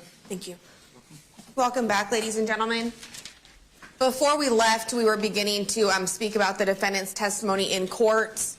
And I just want to remind you that CalCrim 226, which will be in your packet of instructions, is going to be very helpful to you in how you decide to evaluate the defendant's testimony in court. So first, we heard from the defendant that she made an appointment for a liquid BBL in Bakersfield for the date of June 29th, 2025. You heard at the beginning of her testimony on her direct examination, she attempted to kind of characterize this as a last-minute type of appointment that she didn't have prior notice of. But then you heard on cross-examination that she did in fact know about this appointment for many days ahead of time, and that she had been working on scheduling this appointment since early May. Plenty of time to make arrangements for her children. Chose not to. She told you during her testimony that she had asked her sister to babysit, and her sister said no. Again, this is another one of those things that might sound fairly insignificant, might be a small point to make, but it shows you that she was not being honest with you. Because you heard in her testimony, or her interview, I apologize, with Detective McNabb, that she specifically talked about her sister and the potential of her sister babysitting. And she specifically says, I know if I asked her, she would say yeah, but I mean, like, I know it irritates her. That is not, I asked my sister and she said no. That is, I knew that was an option, but I didn't want to annoy her, so I chose not to take that option. That's evidence of a lie, ladies and gentlemen. You heard that she took both of the boys with her from Visalia to Bakersfield for the appointment, that she knew before she left Visalia that she could bring the boys inside with her. She didn't bring the boys in with her because they were sleeping. Now, this is consistent with her second statement to law enforcement, but it is inconsistent with her first statement as well as her other testimony in court. And that is the fact, ladies and gentlemen, that she left the TV on for them. If they were sleeping and you don't want to wake them, turning on their favorite show, Paw Patrol, probably is not the appropriate route you want to take. The story that they were sleeping does not fit with the other evidence or the actions that the defendant herself said she took. She also said when she testified that one of her concerns was not the fact that the boys might be running around the lobby while she was in getting her appointment. But you saw, and you can see again if you choose to watch it while you're deliberating, her recorded interview where she does say her concern was that they would be running around. You also now know that there was a solution to that should she have chosen to take it. She told you that she got out of the car about 2 p.m. and went into the business at 4:33 p.m. And it's important, ladies and gentlemen, that you look at these consistencies, and when you look at what she admitted to in court, look at those admissions and compare them to the physical evidence. She admitted, and she was consistent with the things that there was evidence completely showing her to have been doing. This was thought out testimony. Again, she's not an idiot. She's a smart girl. She knew what she was doing, and she knew what her plan was. She knew what her plan of attack was for her testimony. I'll admit to the things that I can't fight. I'll admit to the things that aren't that relevant. But I'm going to deny the issues. I'm going to deny my knowledge. I'm going to tell them I misunderstood.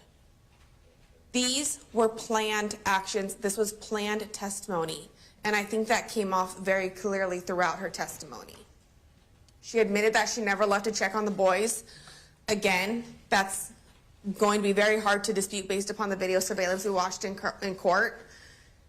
Acknowledged that she was checking her watch throughout her time in the business, and that her watch did in fact display the time when she was looking at it.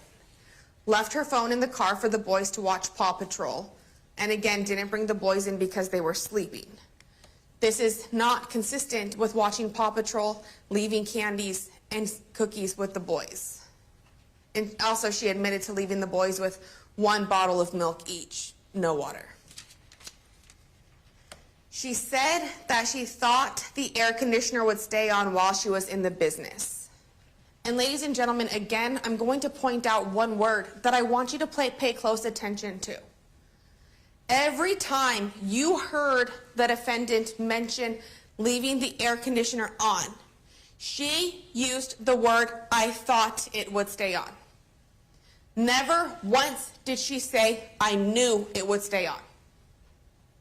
And that is because she didn't know that, because she had never read the owner's manual. She thought it would stay on, and that thought was wrong. But thinking that the air conditioner would stay on and thinking that that would make her actions okay also tells you that she knew it was wrong and dangerous to leave them in the car in the first place, or else she wouldn't have to reiterate these actions to you. She told you that she did not know if it had stayed on because, again, she never went to check on the boys. She never went to check on the car. She never left the business.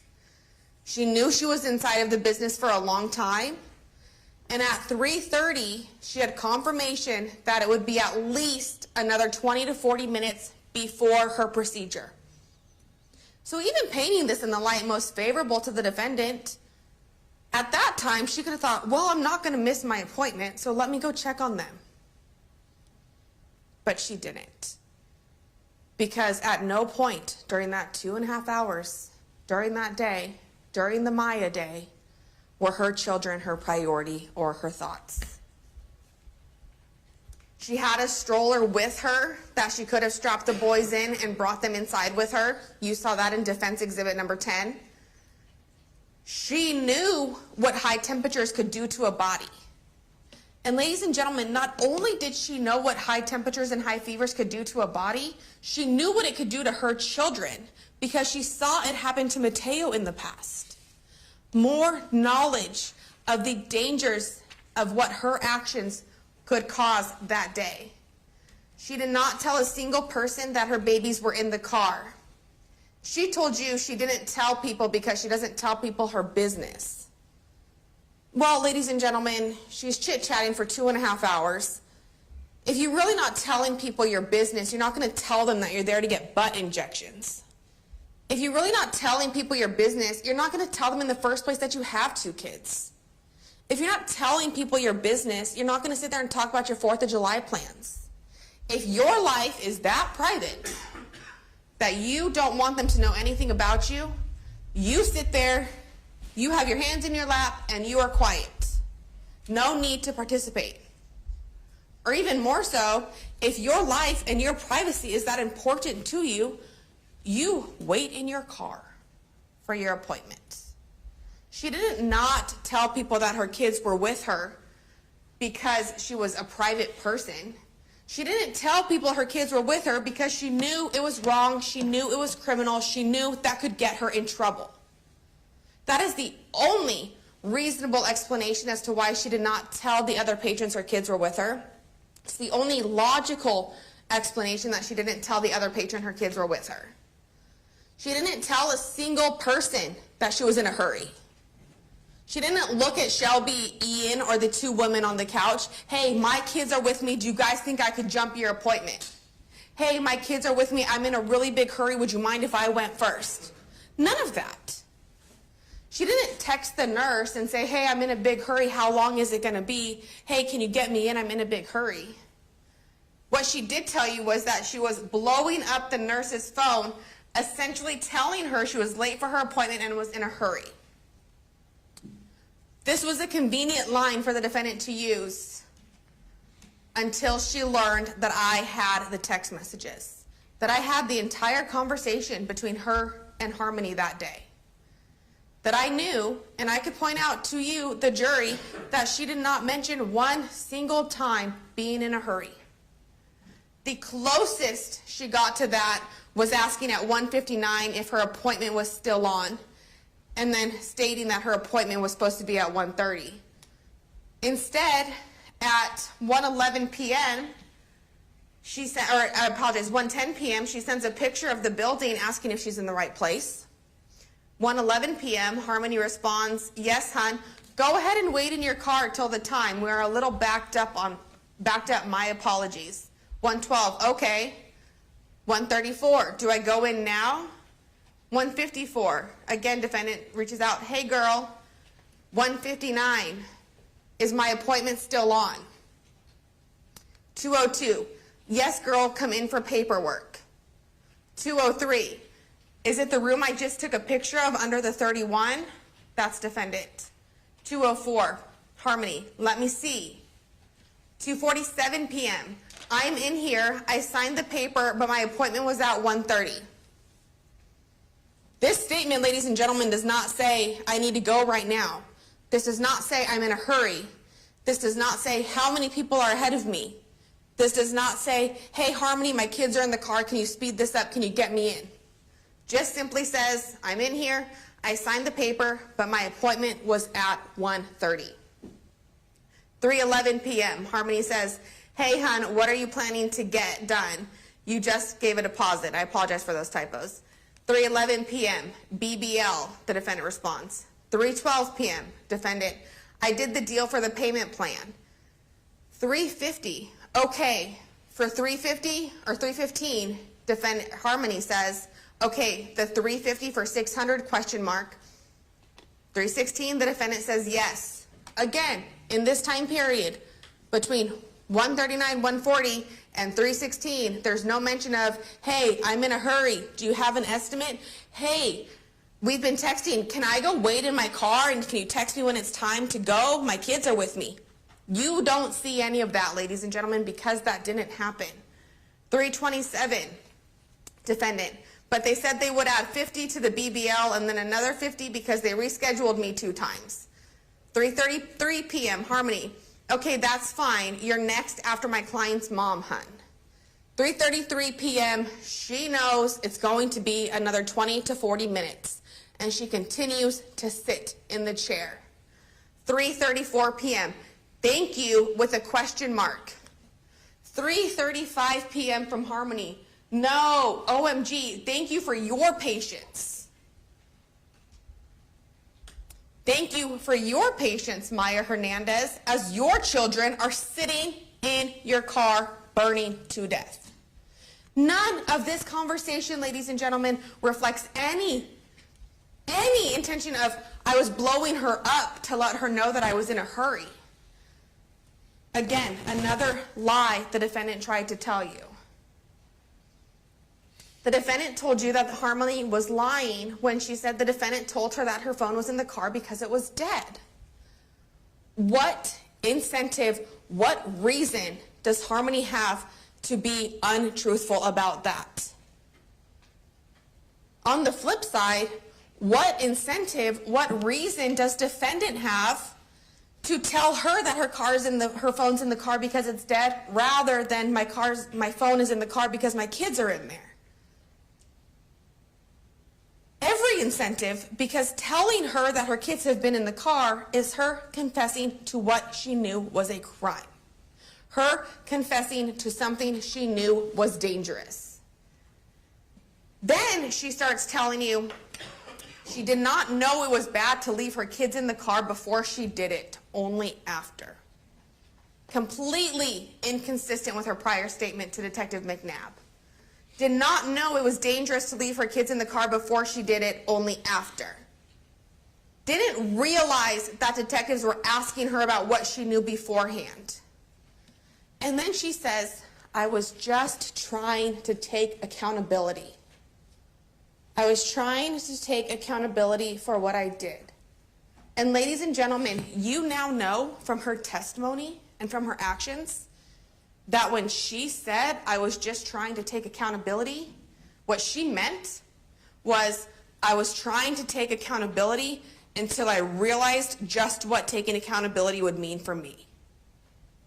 Again, thinking about Maya. I was just trying to take accountability, and now here I am facing murder. That was a little bit more accountability than she thought she was signing up for. That was a little bit more accountability than she thought she was accepting when she made those initial statements to Detective McNabb. And you have those statements. We've already talked about them. But again, ladies and gentlemen, as I've been telling you, you are going to have to ask yourselves, what did she know and when did she know it? Those answers are going to come from her statements and her actions. Have you heard the radio ads about not leaving your kids in the car?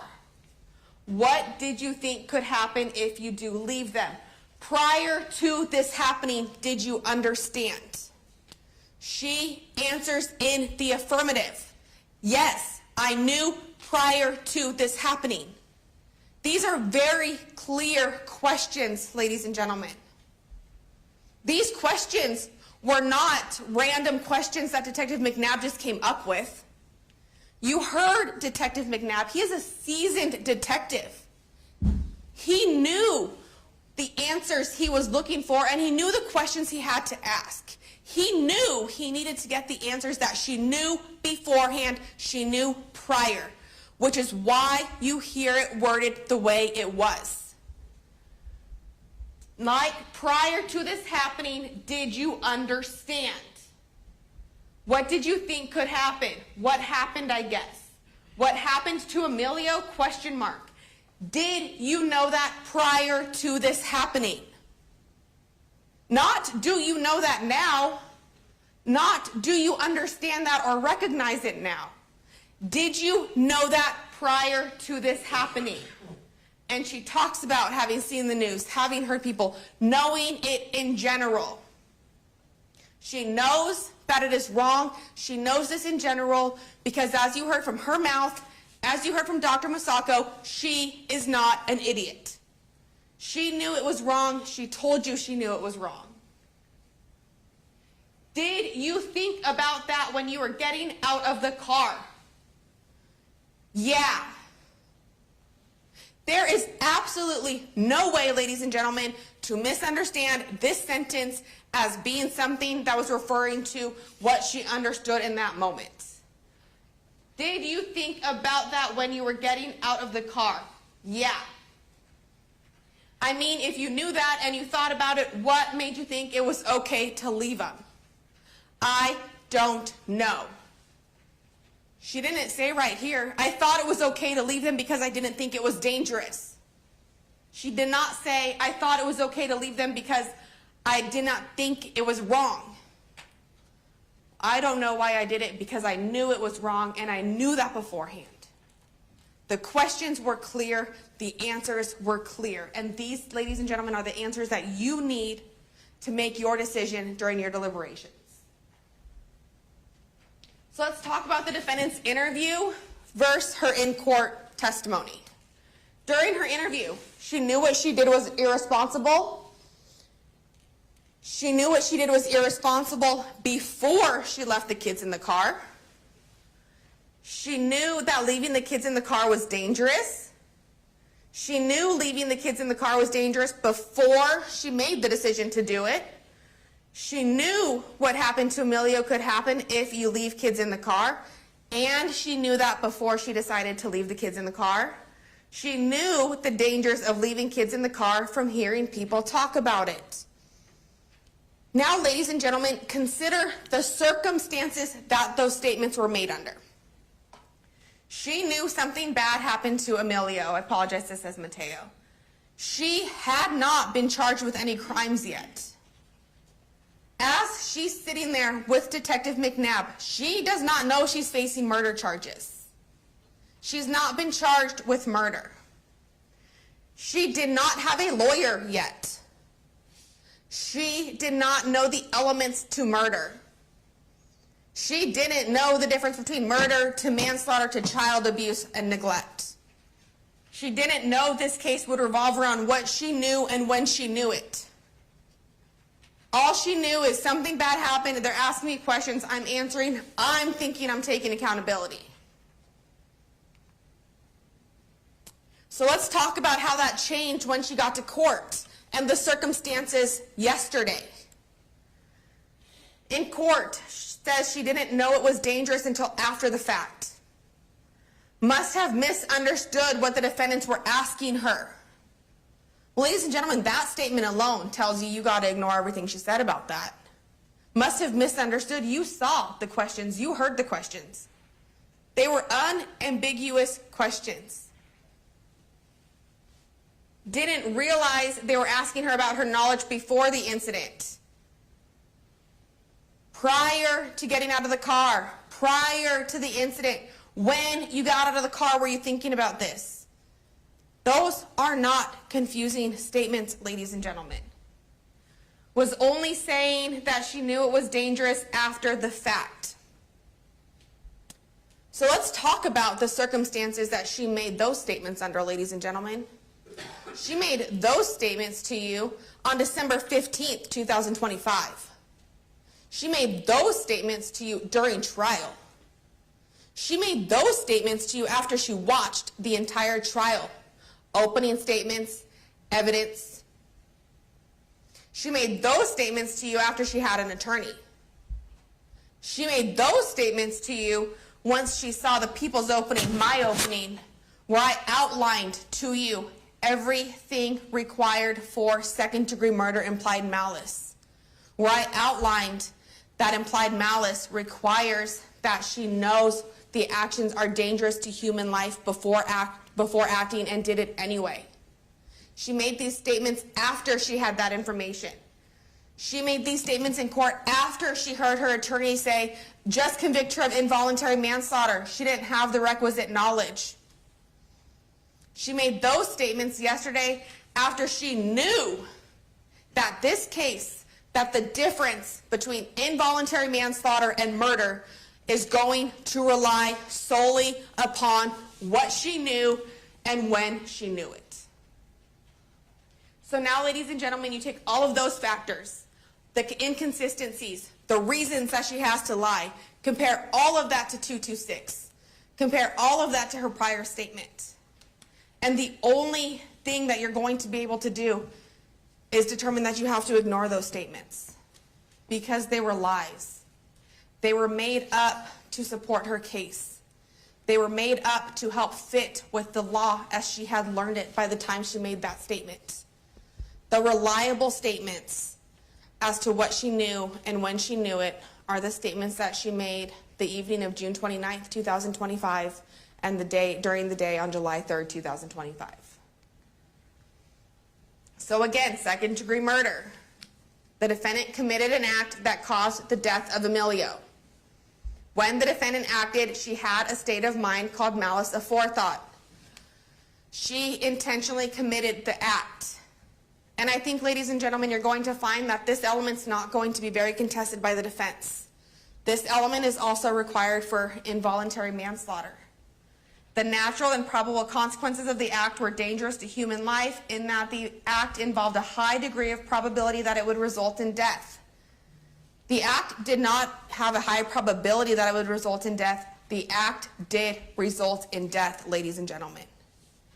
The act in itself, leaving kids unattended in a car for 2.5 hours, has a high likelihood that death will result, and in this case it did. At the time she acted, she knew the act was dangerous to human life. I knew what happened to Emilio could happen if I left them in the car. I knew it was irresponsible to leave them in the car. I knew what could happen to Emilio could happen, and I knew that before I left him there. I knew it was irresponsible to leave them in the car, and I considered that fact before I got out of the car. She deliberately acted with conscious disregard for human life. This means she knew the consequences, she knew the dangers, and she did it anyway. She knew it was dangerous to leave them in the car. She knew what could happen if she left them in the car, but she did it anyway. Failure to protect. The defendant had a legal duty to protect Emilio, and the defendant failed to perform that duty, and that failure caused the death of Emilio. When the defendant failed to act, she had a state of mind called malice aforethought. Implied malice, again, she intentionally committed the act. The natural and probable consequences of the act were dangerous to human life in that the act involved a high degree of probability that it would result in death. Again, same elements. At the time she acted, she knew it was dangerous to human life. Those same statements from interviews 1 and 2 apply to this, ladies and gentlemen. She deliberately acted with conscious disregard for human life. She knew it was dangerous. She did it anyway. Again, malice aforethought does not require hatred or ill will towards the victim. It's okay that you heard that she loved her children. It's okay that she got emotional talking about the death of Emilio. It's okay that you saw the photographs of them at the pumpkin patch at the beach. She doesn't have to have ill will. She does not have to want Emilio to die. That is not a requirement for implied malice second-degree murder. Involuntary manslaughter. Again, the defendant committed a crime or a lawful act in an unlawful manner. The defendant committed the crime or act with criminal negligence. This is going to be one of the main differences. Criminal negligence versus implied malice. The defendant's acts caused the death of another person. A person acts with criminal negligence when he or she acts in a reckless way that creates a high risk of death or great bodily injury, i.e., leaving your 2 babies in the car for 2.5 hours so you can get a butt lift. And a reasonable person would have known that acting in that way could create such a risk. The difference between second-degree murder and involuntary manslaughter, ladies and gentlemen, is simply, what did she know? Not what should she know, because everybody knows it, but what did she know? And the law actually tells you that. Specifically says the difference between second-degree murder and involuntary manslaughter depends on whether the person was aware of the risk to life that her actions created and consciously disregarded that risk. That's the difference, ladies and gentlemen, between second-degree murder and involuntary manslaughter. And you have that answer from her statements to Detective McNabb, Interview 1 and Interview 2. You also have that answer from many of her actions. Not telling anybody her kids were in the car, not going to check on the kids, not knowing for certain whether or not her car would stay on. She knew. This difference, ladies and gentlemen, is met. This is not a case of involuntary manslaughter because of her knowledge. Her statements that she knew what could happen to Emilio could happen. Her statements that she knew it was irresponsible and she acted anyway. Her statements that she knew what could happen to Emilio. And by the way, ladies and gentlemen, remember when you're considering that statement was made after she learned Emilio had passed. Her statement that she knew what happened to Emilio could happen and she knew it beforehand. And that she knew these dangers in general from hearing people talk about it, television ads, radio ads. Those statements, that knowledge is what gets you from involuntary manslaughter to second-degree murder.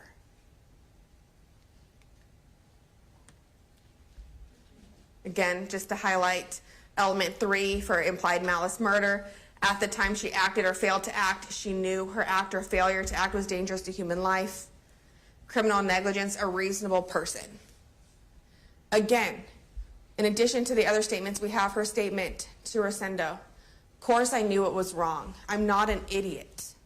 Or obviously I knew it was wrong. I'm not an idiot. I'm not an idiot, and I know that everybody knows this is wrong. I'm not an idiot, and you know she's not an idiot. Her statements to police officers in her first interview. I know it sounds stupid to say because I know it sounds stupid to say that I didn't mean it to happen because obviously I know it was wrong. You don't only have to look at the very specific statements where she says I knew it was wrong, but those statements, I know it sounds stupid to say. I know it sounds dumb. Those statements, ladies and gentlemen, also tell you that she knew it was wrong. Those statements tell you she knew it was wrong because she's telling them, I know I can sit up here all day and tell you that I didn't mean for it to happen. And I know how stupid that sounds because obviously I know it was wrong. Everybody knows it was wrong. Those statements, combined with the more specific statements, tell you that this is second-degree murder.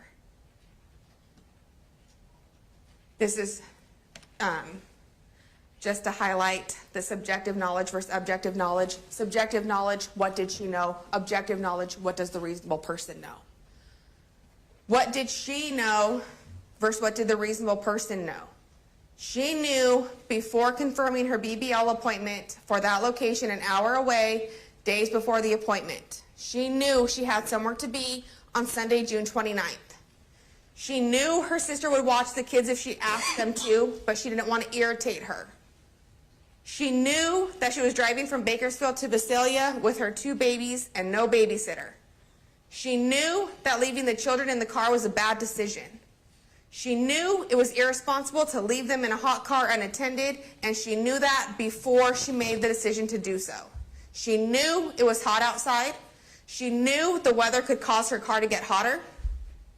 She knew that even if she had left the AC on, as she wants you to believe, she knew that there were only vents in the front of the vehicle. What did she not know? That the air conditioner would stay on.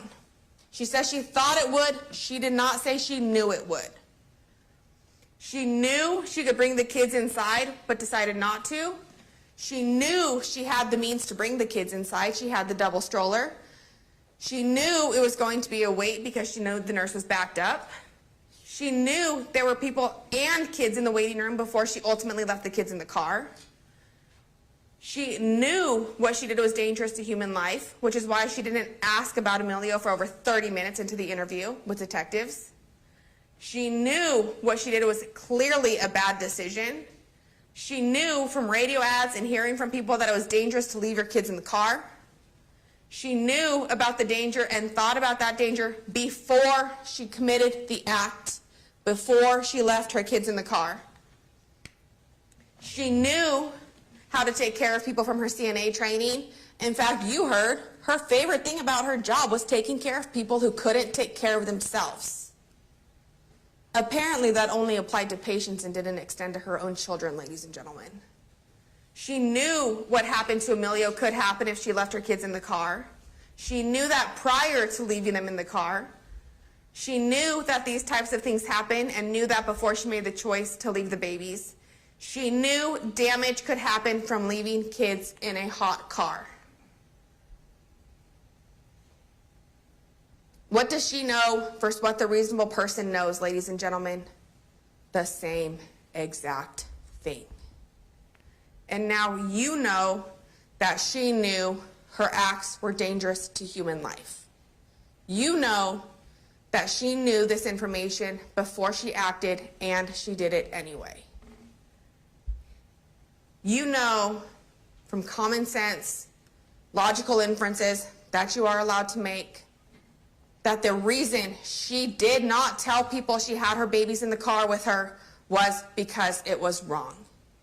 She truly didn't think it was wrong and she thought everything was fine. Why not let everybody know, yeah, I got 2 babies. You want to come see them? They're in the car. They're so cute. You want to go look at them? Yeah, I got 2 babies. They're with me today. I don't leave home without them. I bring them everywhere. She didn't say anything like that because she knew her acts were wrong. She knew her acts were dangerous. What did you not hear in the defendant's 2 interviews? And ladies and gentlemen, I want to express to you that oftentimes, many times throughout my argument, I have told you this one little word, thought, either. One little word can tell you a lot. But sometimes the words you didn't hear can also tell you everything you need to know. What you did not hear during the defendant's 2 interviews, questions about why she was being arrested. She knew what she did was criminal. She knew it was wrong. She knew why she was being arrested. You did not hear any statements that what she did was a mistake. You did not hear any statements that what she did was an accident. You didn't hear any apologies from the defendant about the actions she did that day. You also didn't hear that in court when she testified. What you heard in court was excuses, justifications, attempts to get herself out of trouble. Ladies and gentlemen, we talked about this in voir dire. We don't get to take a screw and go into somebody's head, do an x-ray, and decide what they're thinking. And this is where the circumstantial evidence that we discussed and that you have in your instructions, circumstantial evidence of intent.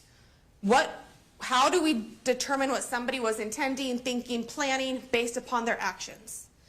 And you get there by looking at what they did before, during, and after. So what did the defendant do beforehand that lets you know she's guilty of second-degree murder, implied malice? She chose to make her appointment in Bakersfield. She chose to bring her 2 babies with her. She knew she could bring the babies inside with her. She knew she had the means to control the babies inside of the business. She knew it was hot outside, knew it was irresponsible to leave the babies in the car, knew it was dangerous to leave the babies inside of the car, and before doing so, she knew that death could result. She did it anyway. During, what was going through her, what were her actions during the time period the babies were in the car that can give you some insight as to what was going on in her mind. After leaving the babies inside the car, she went into the business by herself. She sat there casually enjoying conversation for 2.5 hours. She never went to check on her babies. Rather, she socialized, she had some adult time. She had some carefree time with other adults. Told the other patrons that she had 2 little babies. Never mentioned that the babies were with her. Never told anyone that her babies were in the car. Never told anybody she was in a hurry. Never asked about what was taking so long. Never asked to be bumped up in the line. What did she do after? Well, afterwards, she knew immediately upon getting to her car that something was wrong with Emilio. She didn't call 911 for approximately 6 to 7 minutes after. 4:40 p.m. After she had gotten out of her car, started to walk into the business with Emilio, and went back to her car with Emilio. She then went to her car and, according to Isabel, was just essentially bouncing the baby up and down on her lap, not screaming for help, not frantic, not showing any sense of urgency. She sat in her car with Emilio until Isabel saw her and told her to go get him some help. She told detectives that she knew it was irresponsible and dangerous. She Snapchatted her sister, "He's dead. I left him in the car, Kayla. I know he's dead. I left him in the car, Kayla. I know he's dead." That statement also tells you she knew the dangers because she knew all she had to say was, "I left him in the car." She didn't say, "I left him in the car, but the AC was running. I have no idea how this happened." He's dead. I left him in the car, Kayla. I know he's dead. Didn't ask about Emilio for 30 to 40 minutes into the interview. Told detectives that she knew it was irresponsible and dangerous before she did it. Ladies and gentlemen, the evidence that you have has proven to you beyond a reasonable doubt that the elements, not only for implied malice, second-degree murder act committed, but also second-degree murder failure to act. Again, the statements to Detective McNabb tell you what you need to know to bump you from involuntary manslaughter to second-degree murder. She deliberately acted with conscious disregard for human life. It sounds stupid for me to say I didn't mean for that to happen, because I did leave them, but I thought they were going to be okay. It sounds stupid for me to say I thought they were going to be okay. It sounds stupid for me to say that because we all know, everybody knows, Maya Hernandez, know that that's dangerous, and I did it anyway. She knew leaving them was a bad decision. She knew leaving them in the car was dangerous before she got out of the car, and she did it anyway. With the knowledge that her actions were dangerous. With the knowledge that her actions were dangerous to human life. With the knowledge that her actions, leaving the kids in the car, could result in death, she did it anyway. This is conscious disregard for human life, ladies and gentlemen. Count 3 is 273 AA for Emilio. This is child abuse likely to result in great bodily harm or injury. requires that the defendant, while having care or custody of a child, willfully caused or permitted the child to be placed in a situation where the child's person or health was endangered. The defendant inflicted pain or suffering on the child or caused or permitted the child to suffer, be injured, or be endangered under circumstances or conditions likely to produce great bodily harm or death. The defendant was criminally negligent when she caused or permitted the child to suffer, be injured, or be endangered. I don't anticipate much argument on this charge, ladies and gentlemen. The defendant admitted to these actions. She admitted to all of these elements. Count 4 is the same charge for Mateo, same elements. An important part to the instruction for this charge for Mateo is that you will see at the bottom of the instruction for 273AA, I believe it's Calcrim 821, is going to tell you that a child does not need to actually suffer great bodily harm. It's okay that Mateo was okay because the circumstances were likely to cause the great bodily harm or death. The fact that he was okay does not negate these elements. Ladies and gentlemen, this is going to conclude my argument today. I will have one more chance to get up and respond to the comments that the defense makes for you. That will not be nearly as lengthy as this, I can guarantee you that. But I want to leave you with two things that I left you with in the beginning of the case during my opening statement. This case is not about accidents or mistakes. The defendant did not accidentally leave her children in the car. She did not forget they were there. She wasn't thrown for her schedule for the day and missed a stop. The defendant purposefully, willfully, and intentionally left her children in the car. And she did so knowing what could happen. And she did it anyway. This is a case of choices. Choices made by the defendant. Choices that had bad outcomes. Choices that the defendant now needs to be held accountable for.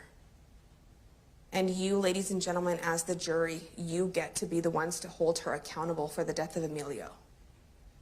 And you get to do that by coming back into this courtroom after deliberations and returning a guilty verdict of second-degree murder for the death of Emilio. Thank you for your time and your attention to this matter.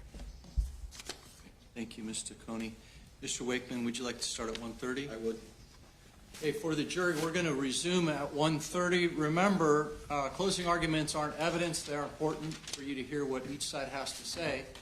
And then, obviously, it's not time to deliberate, discuss the case, et cetera. We'll see you back at 1:30. We'll be all set up for Mr. Wakeman.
Good afternoon, everyone.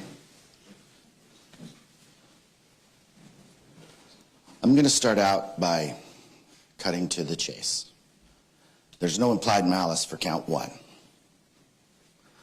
Maya thought the air conditioning system would stay on. Is there an alternate scenario where you would have a fact pattern similar to this where there would be implied malice? Yeah, there sure could be. If a person in a similar situation would have just walked in to the office or to the spa and did nothing else, then yeah, you could have implied malice in that situation. But that isn't the situation here. So the way that we're going to move through this is I have some preliminary matters that I want to go over with you, very brief. We're going to review the charges. We're going to talk about counts 2, 3, and 4 being conceded. We're going to unpack why there's no implied malice. I'm going to show you why Maya is not guilty of count 1. I'll have a little bit of rebuttal at the end. I worked some of it through over lunch, but there's a little bit that I just didn't get to make a slide for, so we'll finish up with some rebuttal and then I'll have some closing remarks. So, preliminary matters. The jury instructions is the law in this case that's been given to you by the judge. They're called CalCrim and each one has a number. As I move through my presentation, I'll do my best to cite you to those CalCrim numbers. Just as a reference, you'll have them all. If you want to write it down, you can. If you don't, certainly no obligation there. Basically, the jury instructions are self-contained. They're self-guiding. They tell you what to do, and they tell you how to do it. The way that I like to look at it is this. Crimes have elements. Each element of a crime has to be proven as required by the jury instruction for that crime. And the way that I like to think about it is this. I compare it to a recipe. Elements for a given crime are like ingredients for a given recipe. Just like you would make a cake, just like you would make a crime. You have the elements, you have the ingredients. Now, there's a key point that I want to start with about the union of act and intent, and it's found in CalCrim, and it's this. The offenses in this case require proof of the union or joint operation of act and wrongful intent. What that means is that you've got to have a guilty act and a guilty mind at the same time, okay? Guilty act and a guilty mind at the same time. If I'm standing here in front of you today and I'm thinking about robbing a bank, I'm thinking about robbing a bank, but I'm not robbing a bank, am I? I'm here in front of you all. So there's no act. I may or may not have a guilty mind, but there's no crime, okay? It works both ways. Guilty act, guilty mind. The reason I bring that to your attention is because when we get to count 1, it becomes important, this idea of the union of act and intent. So, let's move into some substance. We're going to begin by reviewing the charges in the case. Count 1 is the second-degree murder for Emilio. That's at 520, that's a felony.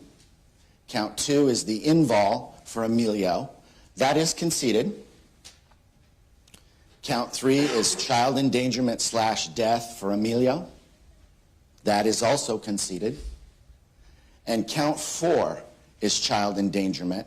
That is for Mateo, and that is conceded. Now, it was suggested to you that Ms. Hernandez was not taking accountability. On her behalf, I stood up in court in an opening statement, and I conceded 3 felonies. It's hard to get more accountable than that.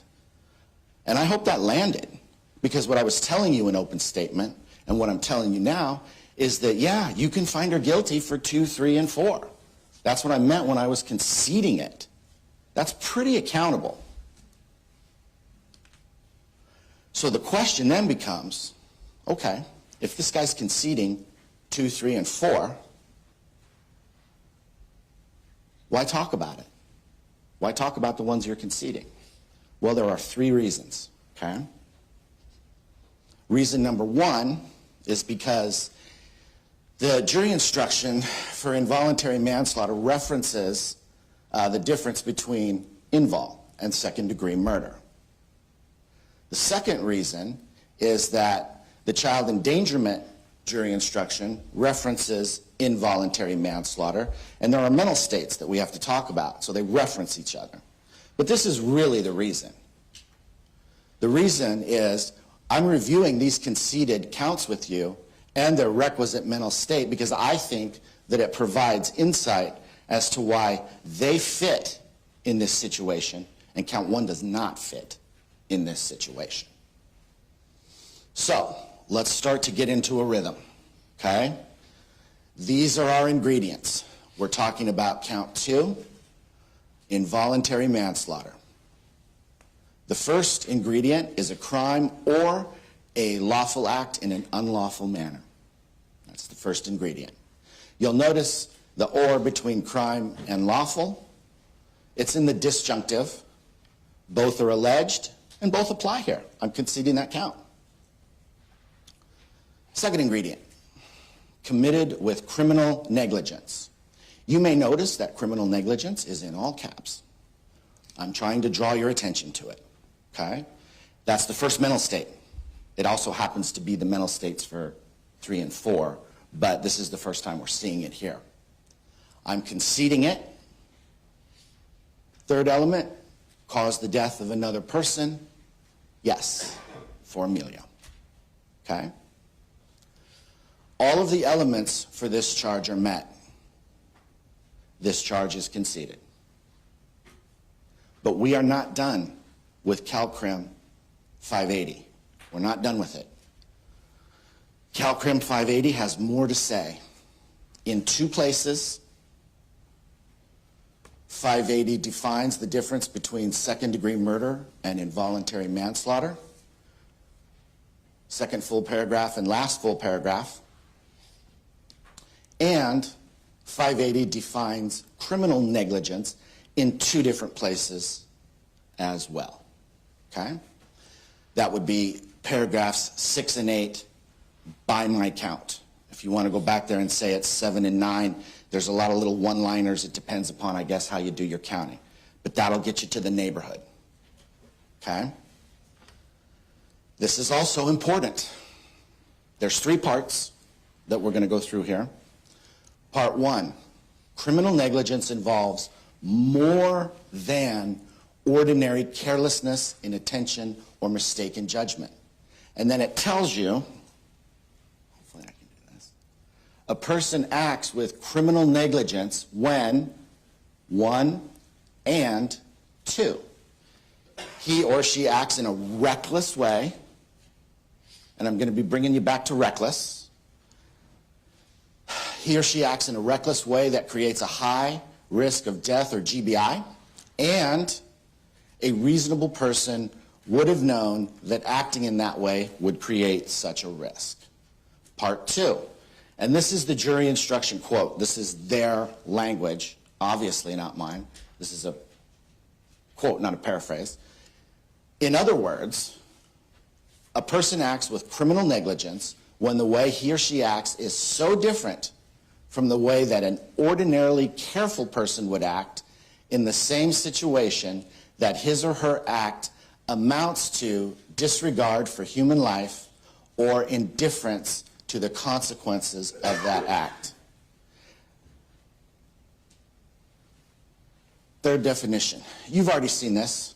This was in Mr. Coney's presentation as well. Obviously, if we're both including it, it's important, right? In order to prove second-degree murder, the people have the burden of proving beyond a reasonable doubt that the defendant acted with conscious disregard. So for all of this, it comes down to those 2 words. So I would like you to keep the definition of criminal negligence in mind as we keep moving through counts 3 and 4. You'll notice at the bottom there's a little reference. That's for both of us. It keys me to where I need to go, and it kind of lets you know where we're going to. So let's move to count 3. Count 3 is child endangerment for Emilio. Okay? And it has 3 elements, 3 ingredients. First element, the defendant, while having care or custody of a child, willfully caused or permitted the child to be placed in a situation where the child's person or health was endangered. I would ask you to pay particular attention right there to care or custody, because that's going to relate to Maya as a mom, okay?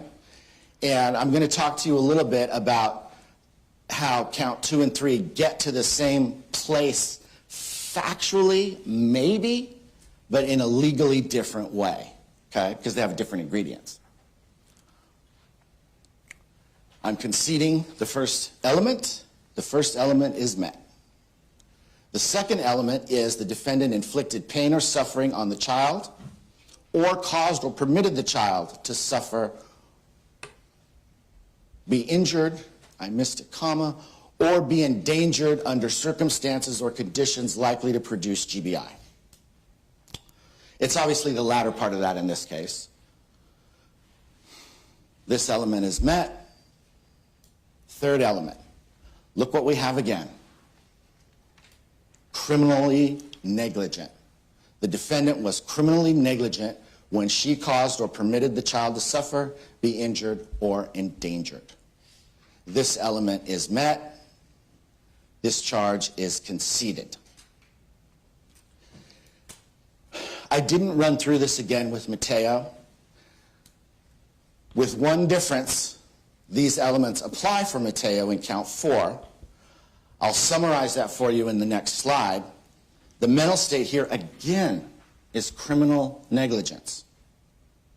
So if we're summarizing this for 3 and 4, Maya was the mother of both, had care and custody of both, did not check up on them. Proof requirements are met as to both, with the only difference being that count 3 includes Emilio's death, and thankfully counts 3 and 4 are conceded. So here's what I want to bring to your attention. Count 3 and the invol in 2 get to a similar place, but they have a different ingredient, and that is the care, custody, and control. Because otherwise, you could never,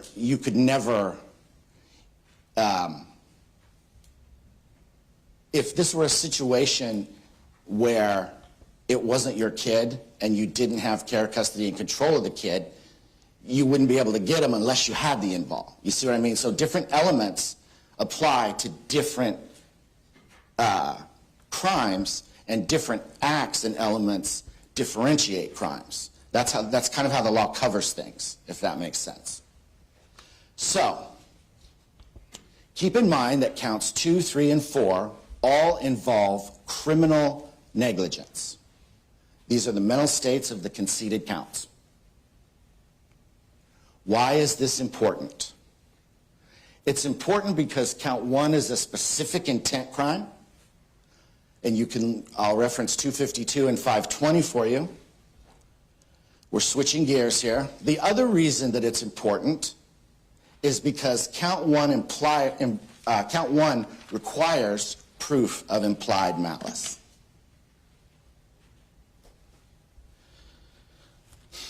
Now, as we start to move into this, we're going to be talking about count 1. Excuse me. You're going to see that some of these definitions start to get nested, right? So you'll have 3 ingredients, but then an ingredient will have ingredients of its own, if that makes sense. So, dealing with count 1 now, we're going to use the same methodology as we did before with counts 2, 3, and 4. We're going to review the law. We're going to review the facts. But this is a deeper dive now, because count 1 is not being conceded. Count 1 is second-degree murder. To prove that the defendant is guilty of this crime, the people must prove, here comes the recipe, 1A, the defendant committed an act that caused the death of another person. We have another disjunctive there with an or.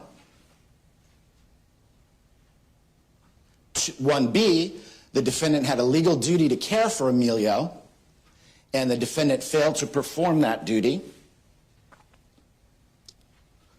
and that failure caused the death of Emilio.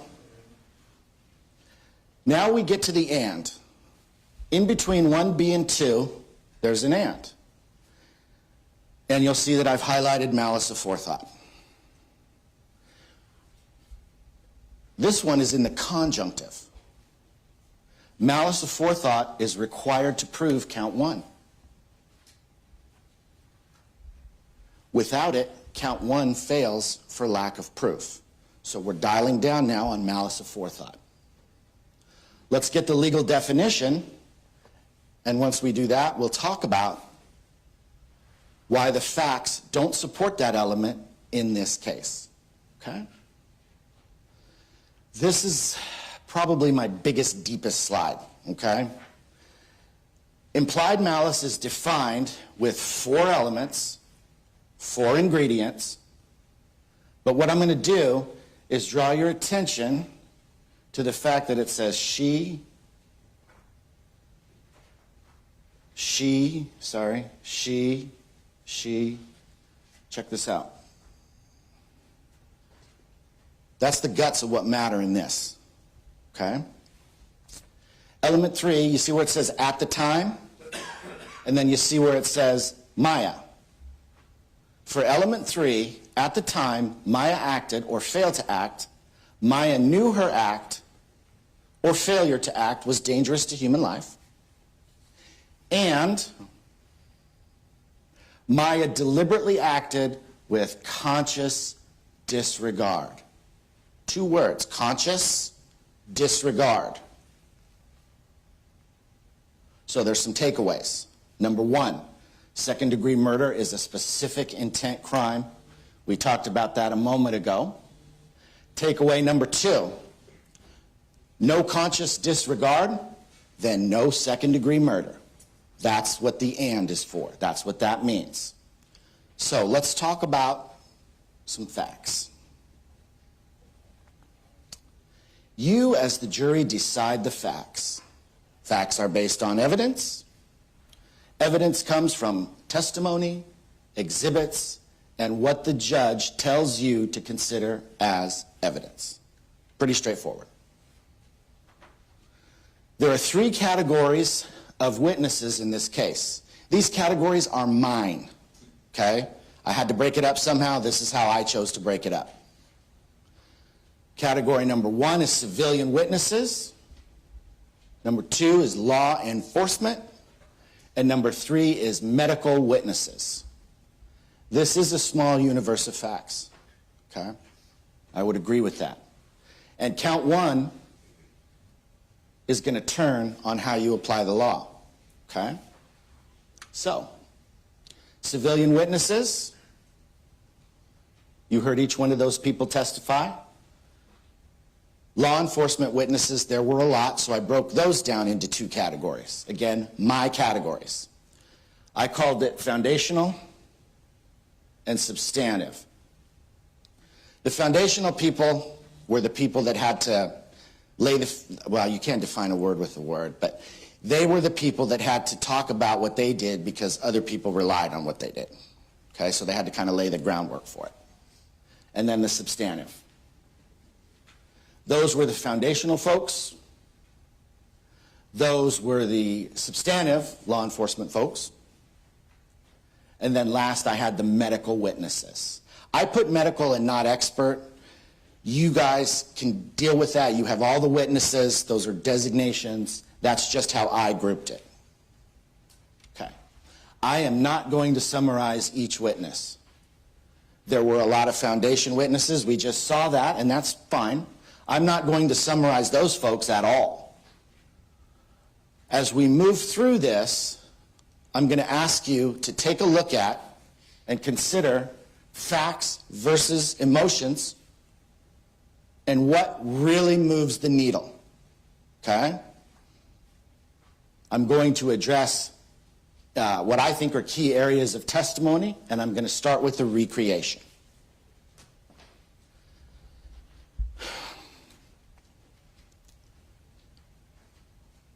The recreation as presented, the methodology was flawed, it was outdated, the variables that were present on June the 29th were not accounted for in the recreation, and it was based on a study from 20 years ago. Now, if the idea is that cars in the sun get hot, I believe that. I think that's common knowledge. Cars in the sun get hot. Well, oh, sorry. What I don't think, though, is that the recreation is accurate because it didn't match the conditions that were experienced. The whole purpose of science is repeatability. Otherwise, what are we doing?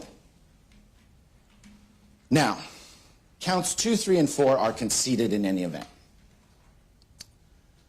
I have some rebuttal points that I would like to make. I think that comparing a child's reaction to heat and a camera's reaction to heat isn't realistic at all. I question why the recreation didn't use a thermometer for the outside air temperature if it was so complete. But again, those temperatures are those temperatures. If the air conditioning worked for law enforcement, a few days later, the AC worked for Maya.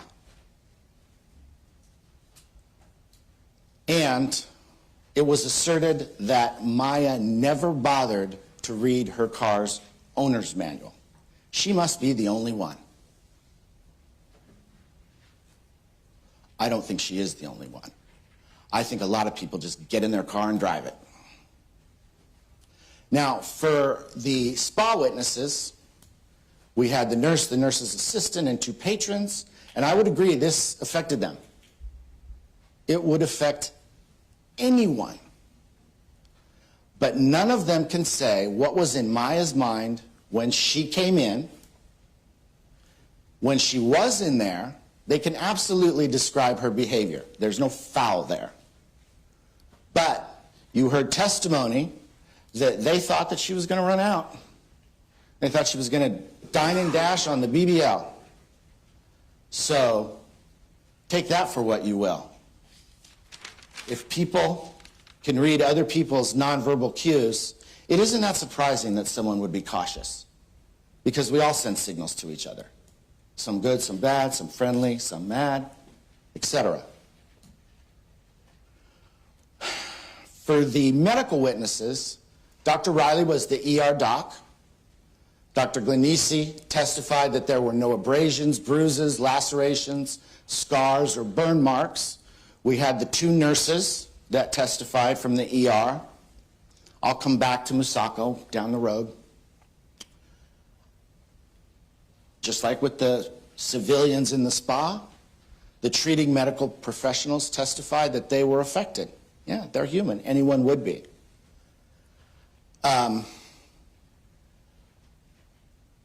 But when it's suggested to you that Dr. Riley tried everything, well, what else is he going to do? He's not going to come up here and say that he tried 3/4 to save someone. So facts and emotion, what moves the needle? Not saying the guy did a bad job at all. What I'm saying is it's okay that he is upset with this. Anyone would be. But when he comes and says, we tried everything, well, yeah, of course you did. I'm glad you did, but of course you did. So, let's move to Maya. First interview. There were 2 interviews. They were done by Detectives McNabb and Jordan. Each interview speaks for itself. You have the video. You will have the video. Maya taking accountability doesn't equal conscious disregard. Those are different concepts. Maya thought the AC would stay on. That she said that in the first interview. She didn't know the car would turn off. She left the fob under the seat. She left cookies, bottles, a fruit roll-up, an iPhone for Mateo, and she left them in car seats. That's what she testified to. She also said she never read the manual. She bought it, and she started driving it. So again, do with that what you will. You already heard the 911 call, and I hope you'll listen to it again. That call was frantic. Listen to her voice in that call. She tried to ride in the ambulance, and she was not allowed.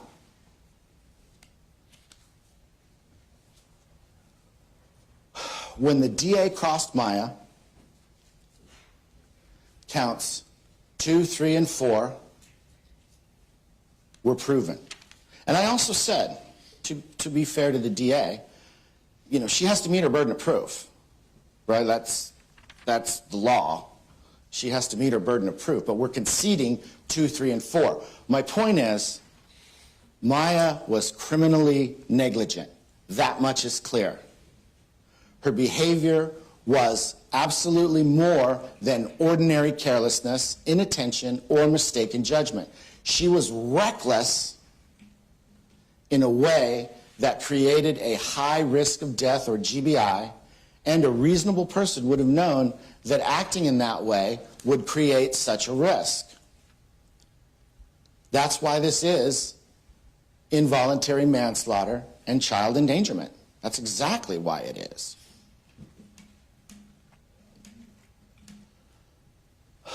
Maya didn't know time of death for Emilio. Maya tried to call CPR. Maya tried CPR on the 911 call with the assistance from the dispatcher. If Maya knew when she Snapchatted her sister that Emilio was dead, why ask McNabb? It's hyperbole.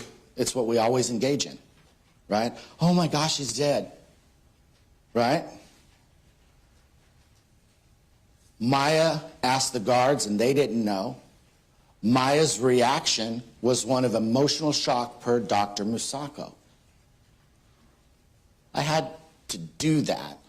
I had to call him to get his opinion on that. But is that really surprising? I'm not trying to minimize my own expert, but I don't just get to say stuff. I have to give you a basis. That'd be like the recreation. I have to say, hey, this is an expert. These are the tests that he performed. This is his opinion on this case. The point here is that Maya did everything right as soon as she could. So, let's get there. Count 1 is not proven, and here is why. Under 252, the specific intent crime of second-degree murder requires the joint operation of wrongful act and wrongful intent. Under CalCrim 520, when Maya acted or failed to act, Maya did not have the required state of mind of malice aforethought.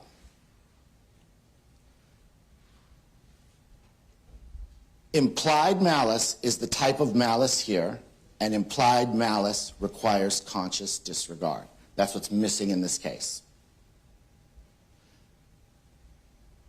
Conscious disregard is missing because Maya thought the air conditioner would stay on.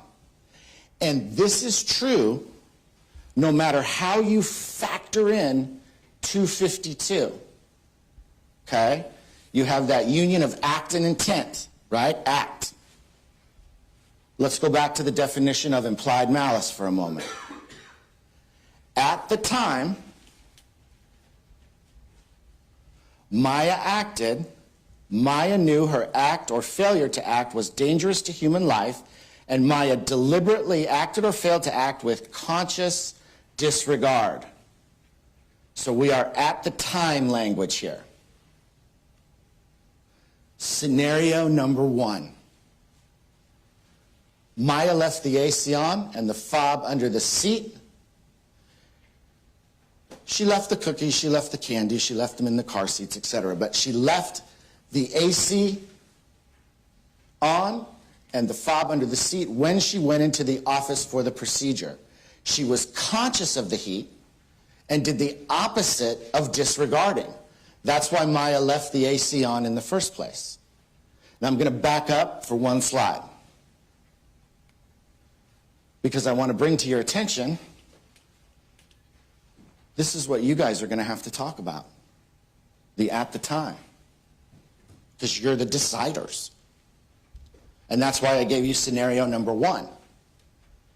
That's when Maya left the AC on, fob under the seat, and went into the office for the procedure. Scenario number 2, when Maya was sitting in the lobby, Maya thought the AC in the car was on while she was sitting in there. Should Maya have checked on them? Yes. Parents should check on their kids.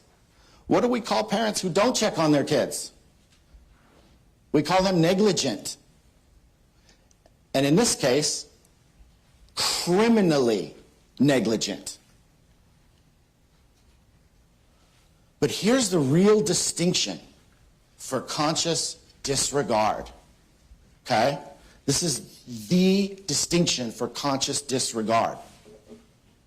To really get there, remember at the beginning I told you about this, the alternate scenario about the person who just walks in and does nothing, right? Okay? This is another one. The prosecution, to really get there, would have to prove that Maya knew the car would time out. See, you're hearing about this hot car, hot car, hot car. Okay? But that's not it. Okay? Hot car, hot car, hot car means that if you're the parent that just walks in and leaves them in a hot car, you're consciously disregarding. That was that alternate scenario, the first one. But this one is hot car, hot car, hot car. Maya knows that it's hot and hot car, so she turns on the AC, thinking it's going to keep running. So in order to get her for conscious disregard, they would have to prove that Maya knew the car would time out and then went in anyway. The point isn't that Maya didn't know that leaving a kid in a hot car is risky. She did. That's why she left the AC on. What she didn't know is that it would turn off. Maya thought she mitigated the risk. And this is true whether she's walking away or sitting in the lobby. For your at the time decision, this is true either way, because she thought the AC was on. She was wrong, tragically. The mental state in count 1 is subjective. I'm not going to burn you all the way back to that slide, but it was the blue Maya. The mental state in the conceded counts 2, 3, and 4 is criminal negligence. And it's guided by the way those crimes are defined in the instructions. They fit better on these facts. She was reckless. She was reckless to trust the machine. That's it. Do you trust your kid's life to a machine? That's reckless. But yet you do. You trust them to cars. You trust them to baby monitors. You trust your kid with a lot of machines. But you also check on your kid. Okay?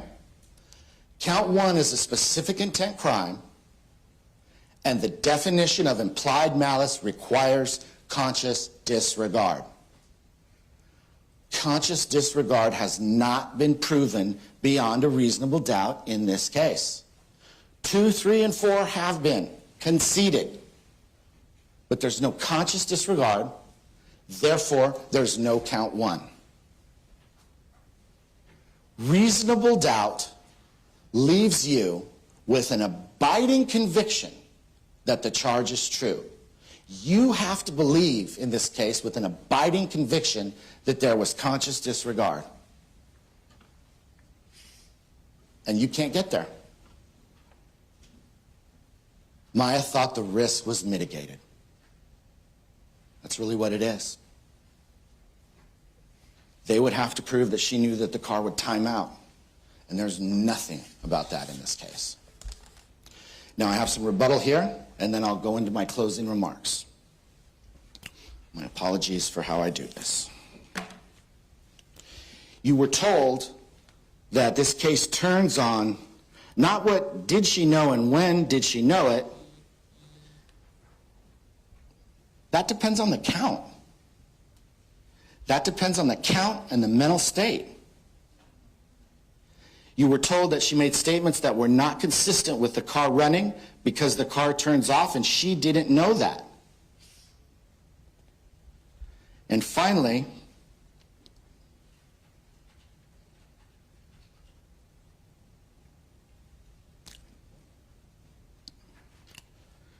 it was asserted to you that she didn't tell any of the patrons in the spa about the kids because she knew she couldn't get in trouble. She wasn't in trouble then. And if she was there and she thought that the AC was on, that makes sense. So, accountability is a main purpose of the criminal law. But holding someone accountable means calling an act exactly what it is. Not more and not less. This is my final opportunity to speak to you on behalf of Maya Hernandez. Okay? This is it. I'll be done in a minute.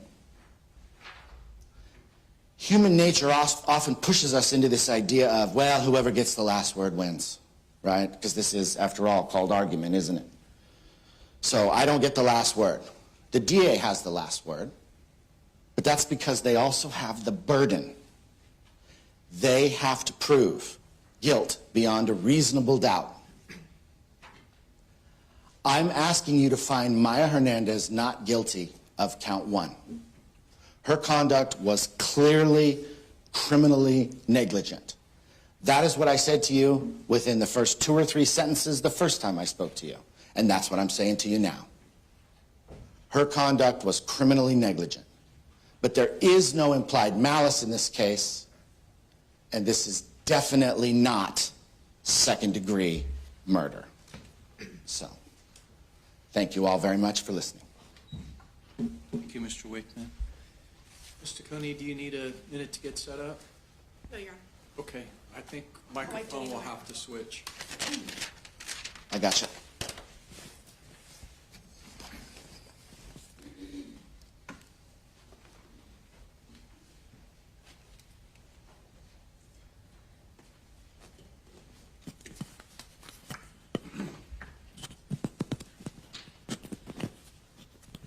Good afternoon, ladies and gentlemen. As I indicated before lunch, I'm going to keep this brief. This is going to be not only shorter than my initial closing argument, but I promise I will keep this shorter than Mr. Wakeman's. First and foremost, ladies and gentlemen, the defendant does not get extra points because her attorney came in here and conceded some counts. She does not get extra points because Mr. Wakeman just got up and said she'll take accountability. She's saying she's guilty of criminal negligence. She's saying counts 2, 3, and 4 have been proved. That does not get extra points. That is not a show of accountability. Perhaps a show of manipulation, but not a show of accountability. Yesterday, when you heard from the defendant, when she had an opportunity to speak for herself, she didn't take accountability. She gave denials. She told you lies. She does not get to get extra credit or extra points because her attorney is conceding counts on her behalf. It's convenient, though, ladies and gentlemen, if you pay attention, that the 3 counts that are being conceded by the defense are counts that they cannot rebut. They're counts that the defendant herself could not get up here and challenge. And that's because they are counts that rely on the physical evidence you saw in this case, and they're counts that rely on how you would behave and how you would act in a scenario. They're not doing some great deed by conceding counts that they know they cannot contest. So sure, let's challenge the charge that has my mental state at issue, and I'll talk to them about that. We'll get to that a little bit more in a couple minutes. Ladies and gentlemen, you just heard a lot from Mr. Wakeman about not checking on her kids, being criminally negligent, essentially being a bad mom. You heard that she thought the air conditioner would stay on. She thought it would stay on, therefore she's not guilty of murder. But again, what you never heard is she knew it would stay on. And here's the thing, ladies and gentlemen. This is not a scenario where the defendant left the children for 10, 15, 30, even 60 minutes. She left that car for 2.5 hours with no actual knowledge that the air conditioner would stay on. And ladies and gentlemen, this notion of the air conditioner being on and the thought that the air conditioner would stay on while she was in the business is only based upon her statement. That evidence only comes by way of the defendant's statements to law enforcement and the defendant's statements in court. Look at that with caution, because this defendant is somebody who has already showed you that she will take the stand and be dishonest to get herself out of trouble. Everything the defense relies on this case has to do with defendant's statements. Something was very interesting just now from Mr. Wakeman's closing argument. And I said during my initial argument that sometimes what you don't hear can be as important or even more important as what you do hear. Yesterday we heard from the defendant, and it was all about, I didn't know it was dangerous at the time. I didn't know it was bad at the time. I didn't know it was irresponsible at the time. You didn't hear Mr. Wakeman mention any of that, ladies and gentlemen, because that testimony didn't work out very well for her. You can consider that. Sometimes what is not said can be even more important than what is said. Mr. Wakeman knew he could not get up here in good conscience and argue to you her testimony from yesterday, because even he knows that they are dishonest statements, just like you know that. Your Honor, I'm going to object in proper argument. Ladies and gentlemen of the jury, the attorneys are commenting on the evidence, not on each other. Go ahead. Involuntary manslaughter has been conceded, as you heard from Mr. Wakeman. You also heard the only thing different between involuntary manslaughter and second-degree murder is what the defendant was thinking, what she knew, and her conscious disregard for human life. 2.5 hours without checking on her children who were in a car. Sure, she said she thought the air conditioner would stay on. She never confirmed that. Ladies and gentlemen, had the defendant, Emilio and Mateo's mother, given her children so much thought that day as to go check on them once every 30 minutes, we would not be here today. Had the defendant, the children's mother, given her children enough thought that day to go check on them every 30 minutes, Emilio would still be alive. The fact that she thought the air conditioner was running doesn't matter, because it wasn't, and she didn't know that. And she didn't know that it would continue to run.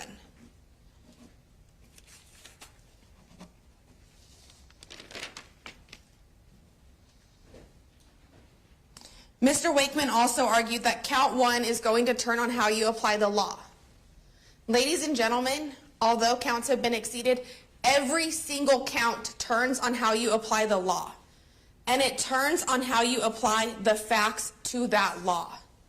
And in this case, when you apply the facts, when you apply everything the defendant did and did not do on June 29th, 2025, when you apply her statements to detectives on June 29th, 2025 and July 3rd, 2025, you apply those facts to the law, elements 3 and 4 of implied malice, you only have one option at the end of the day.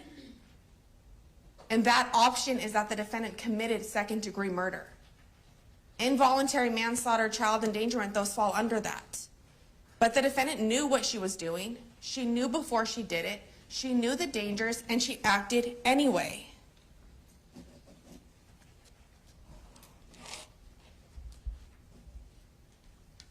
Then there was the comment, if the air conditioner worked for law enforcement days later, then it worked for Maya. Nobody has come into this courtroom and challenged whether or not the air conditioning unit worked for one day or not another day. The challenge is, was it on? The challenge is, did she know it would stay on? And she did not. The challenge is, with and without that information, did she know there were risks? With those risks in mind, did she act anyway? And that answer is yes. And we heard some challenges to the recreation and the efforts done by law enforcement. Mr. Wakeman argued that the recreation wasn't done under the same conditions from June 29th, 2025. You know what those missing conditions that Mr. Wakeman was talking about were, ladies and gentlemen? Human beings inside of the vehicle. He's challenging the nature of the recreation because law enforcement did not take children or other humans and put them in the vehicle. He's challenging the recreation because law enforcement did not commit murder that day. Objection, Your Honor. That's an improper argument. Argument, go ahead. You heard from Detective Bartholomew that he talked to his supervisors. They considered perhaps putting a fetal pig in the vehicle. They were told not to because those conditions were not even fair to a fetal pig. Just like they were not fair to humans, just like they were not conducive to human life, which is why Emilio died under those conditions.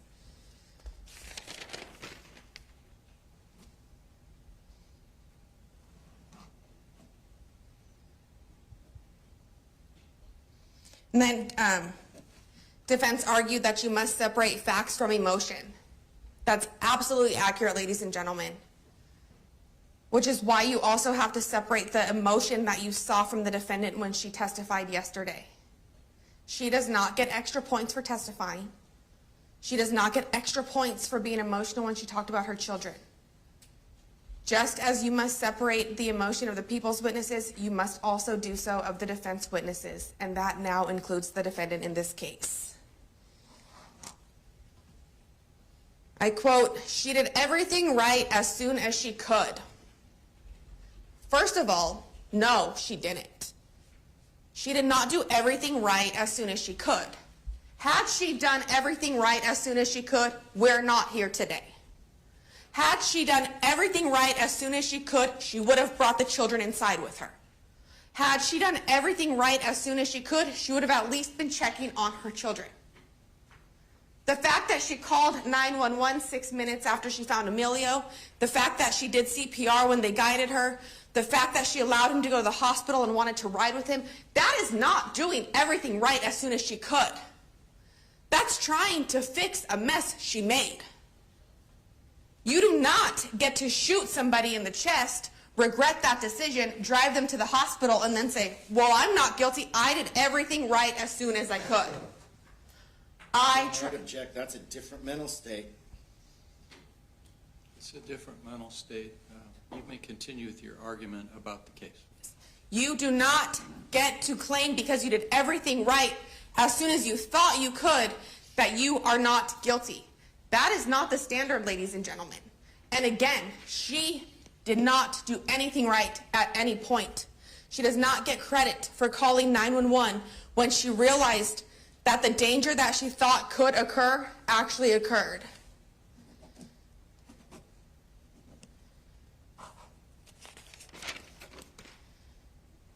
And then we have the mitigated risk. Defense argued in their closing argument that Maya mitigated the risk. She mitigated the risk by leaving the key fob in the car and leaving the air conditioner running as she indicated. Ladies and gentlemen, mitigating the risk does not accomplish what the defense thought it was going to accomplish. Mitigating the risk, the defendant taking actions to mitigate a risk, tells you that she knew there were risks to begin with. She knew the risks of leaving the children in the car. She knew the dangers of leaving the children in the car. She showed you that by the attempts she stated she made to mitigate those risks. And knowing those risks, she acted anyway. Knowing those risks, she decided to leave the children in the car. Again, she does not get extra points for mitigating risks that she knew ahead of time and that she acted on anyway.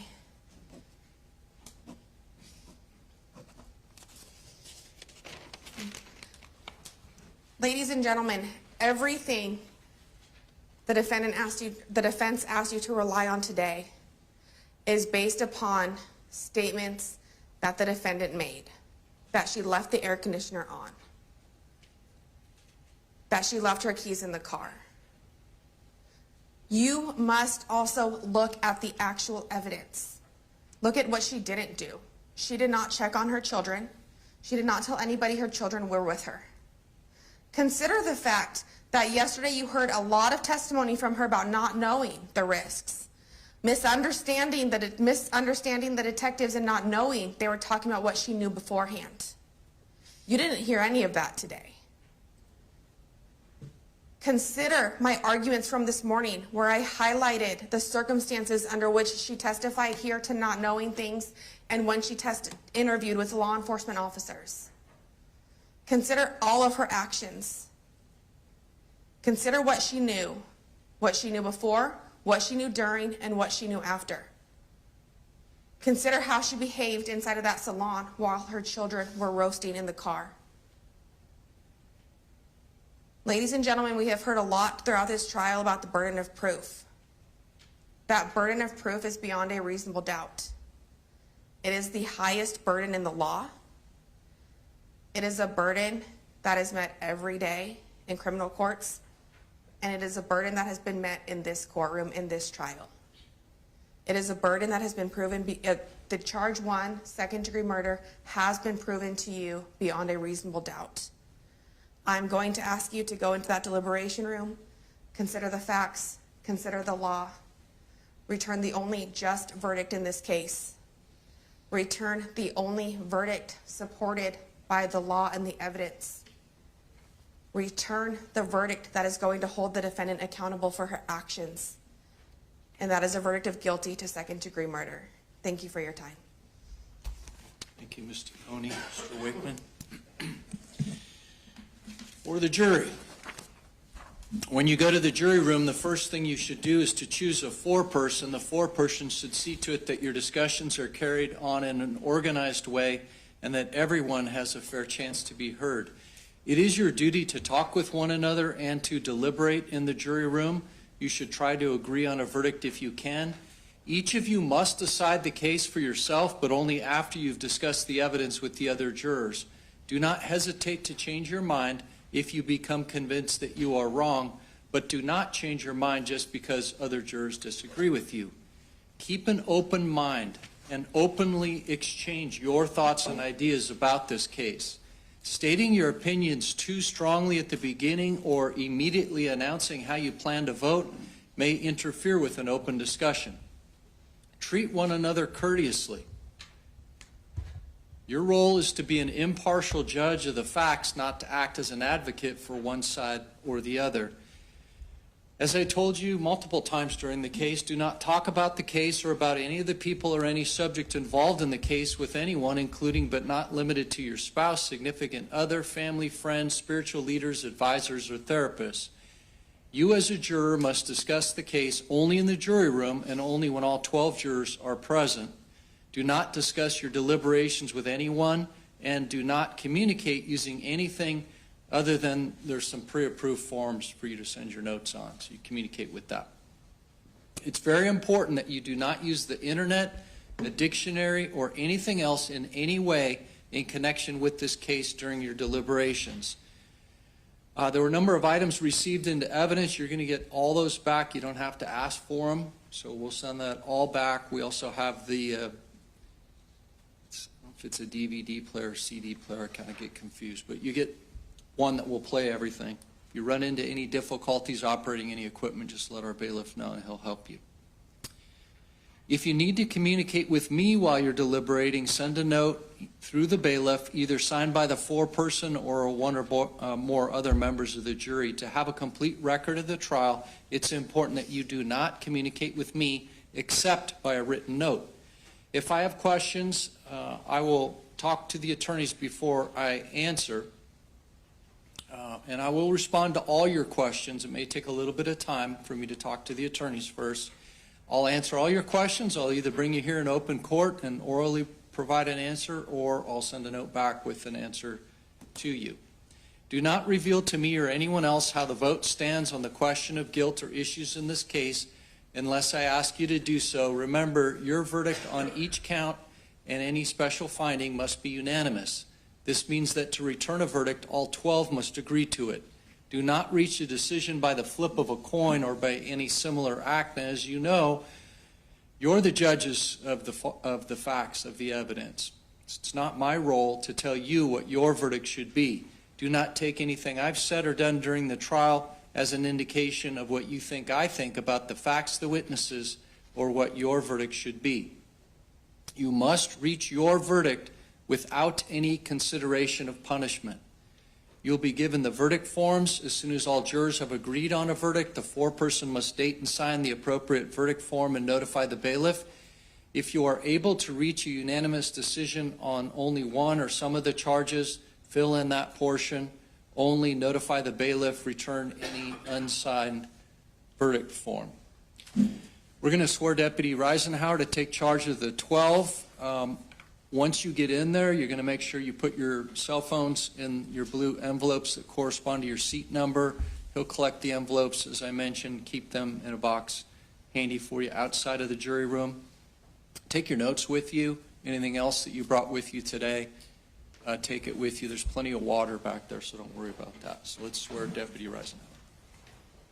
Do you solemnly swear that you will take charge of the jury and keep them together, that you will not speak to them nor allow anyone else to speak to them upon any subject connected with this case except by order of the court, and when they have agreed upon a verdict, you will return them into court, so help you God?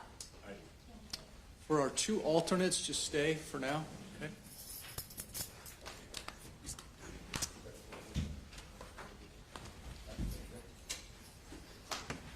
We'll have to turn the camera off.